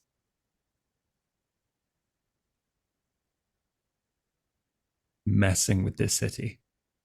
So yeah, I think it's time for some revenge. Then I will simply say, you are jumping into something much more important than you realize. And Chicago hinges on our actions. I will not forget my promises to you or to those that you offer the same offer to. And I will hold you to yours. We will not speak often, but when we do, it could be reasons the tide of battle changes. Yeah. I'll keep on my side of the bargain. Why don't you go Um, enjoy that party, Nelson? Think on it. Have a nice night, Mr. Jackson. You See you too, later, Dakota. Nelson. And what would be your last name?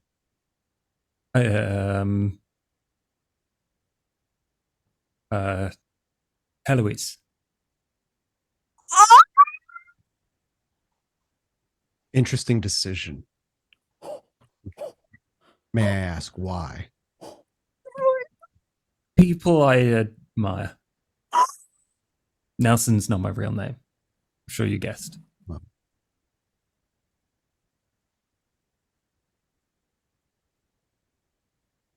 Oh. Just know that admiring a Heloise can be poison. Don't worry, I've seen that. Enjoy Haven't that eaten- mosh pit. Have a good evening, Mr. Heloise. And do you just turn and quietly leave? Yep. Door opens and shuts, leaving What's- just Jackson and Dakota alone. Now for business. The tables have turned. Tides, they've changed. Bella called Ava in for a private meeting. I was aware of a meeting, but I'm not aware of what was transpired in it. So our original thought was that Ava was to be sacrificed in some way to assure that I remember this theory. it seems that whatever Saito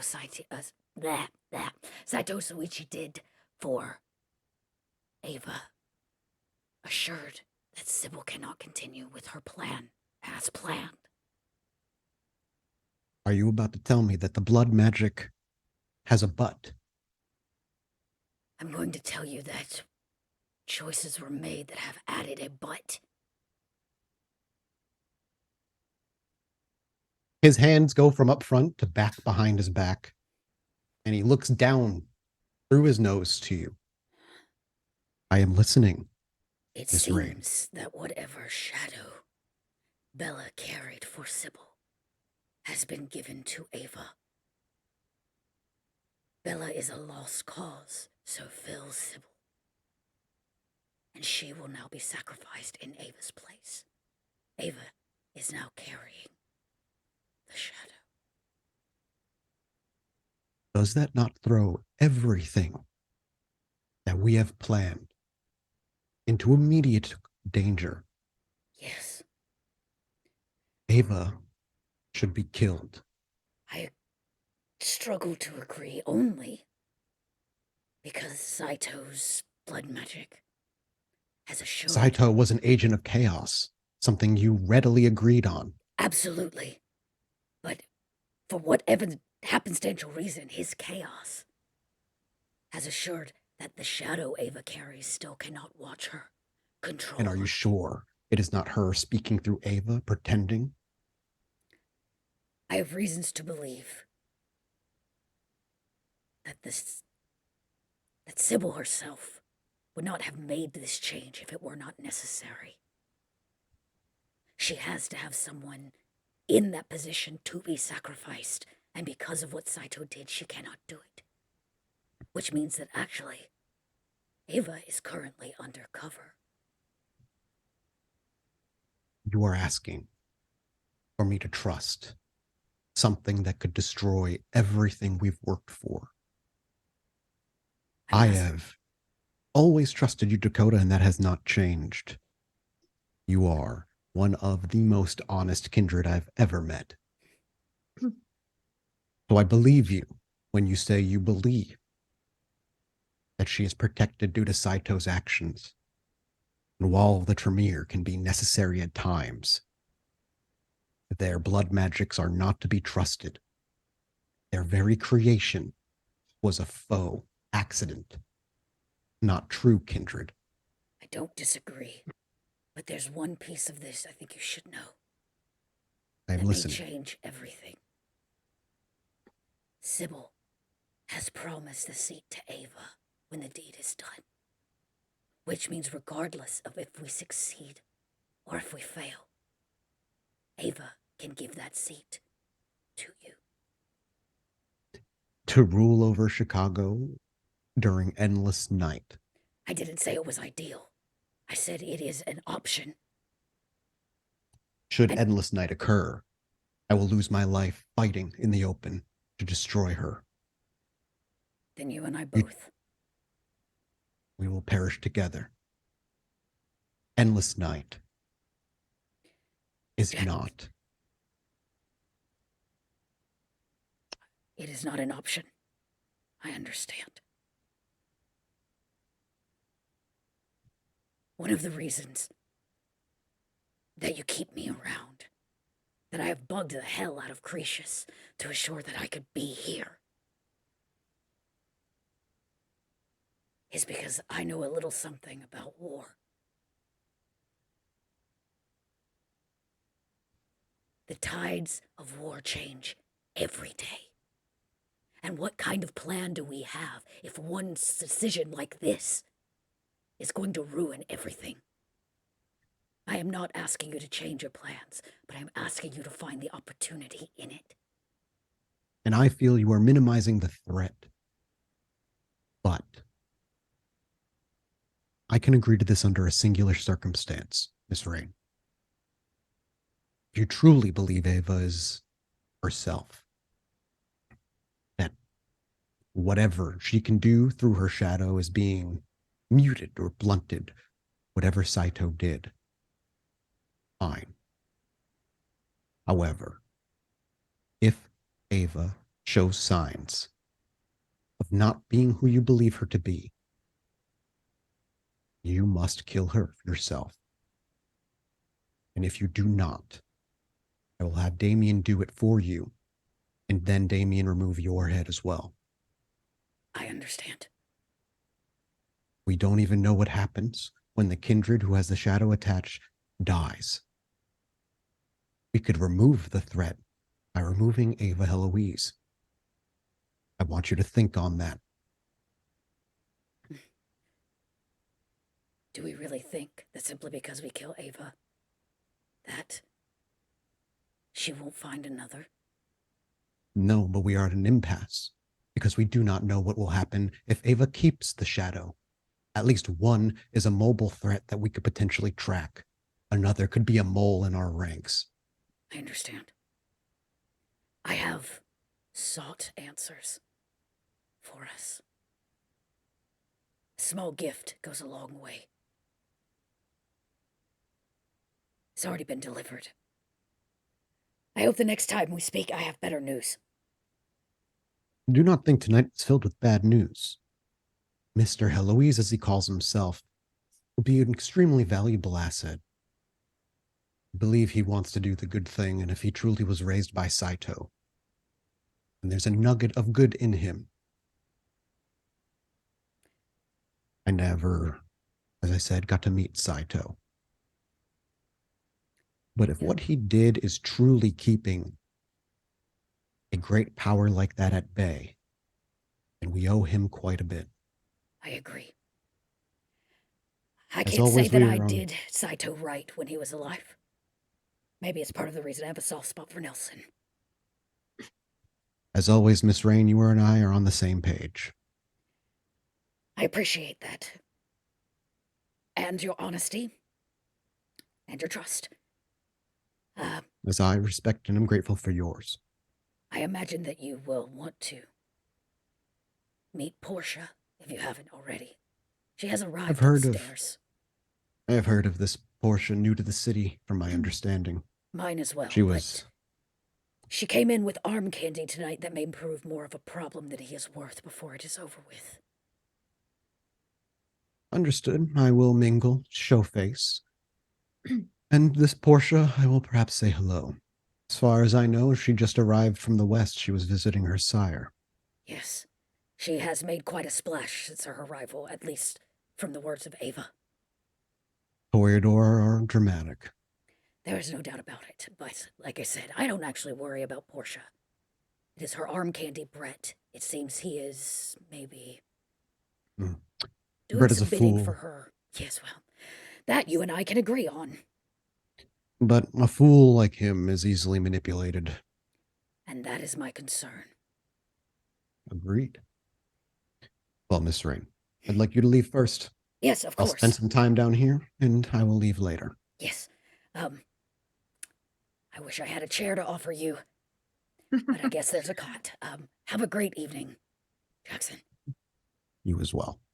And Dakota, Dakota. will leave.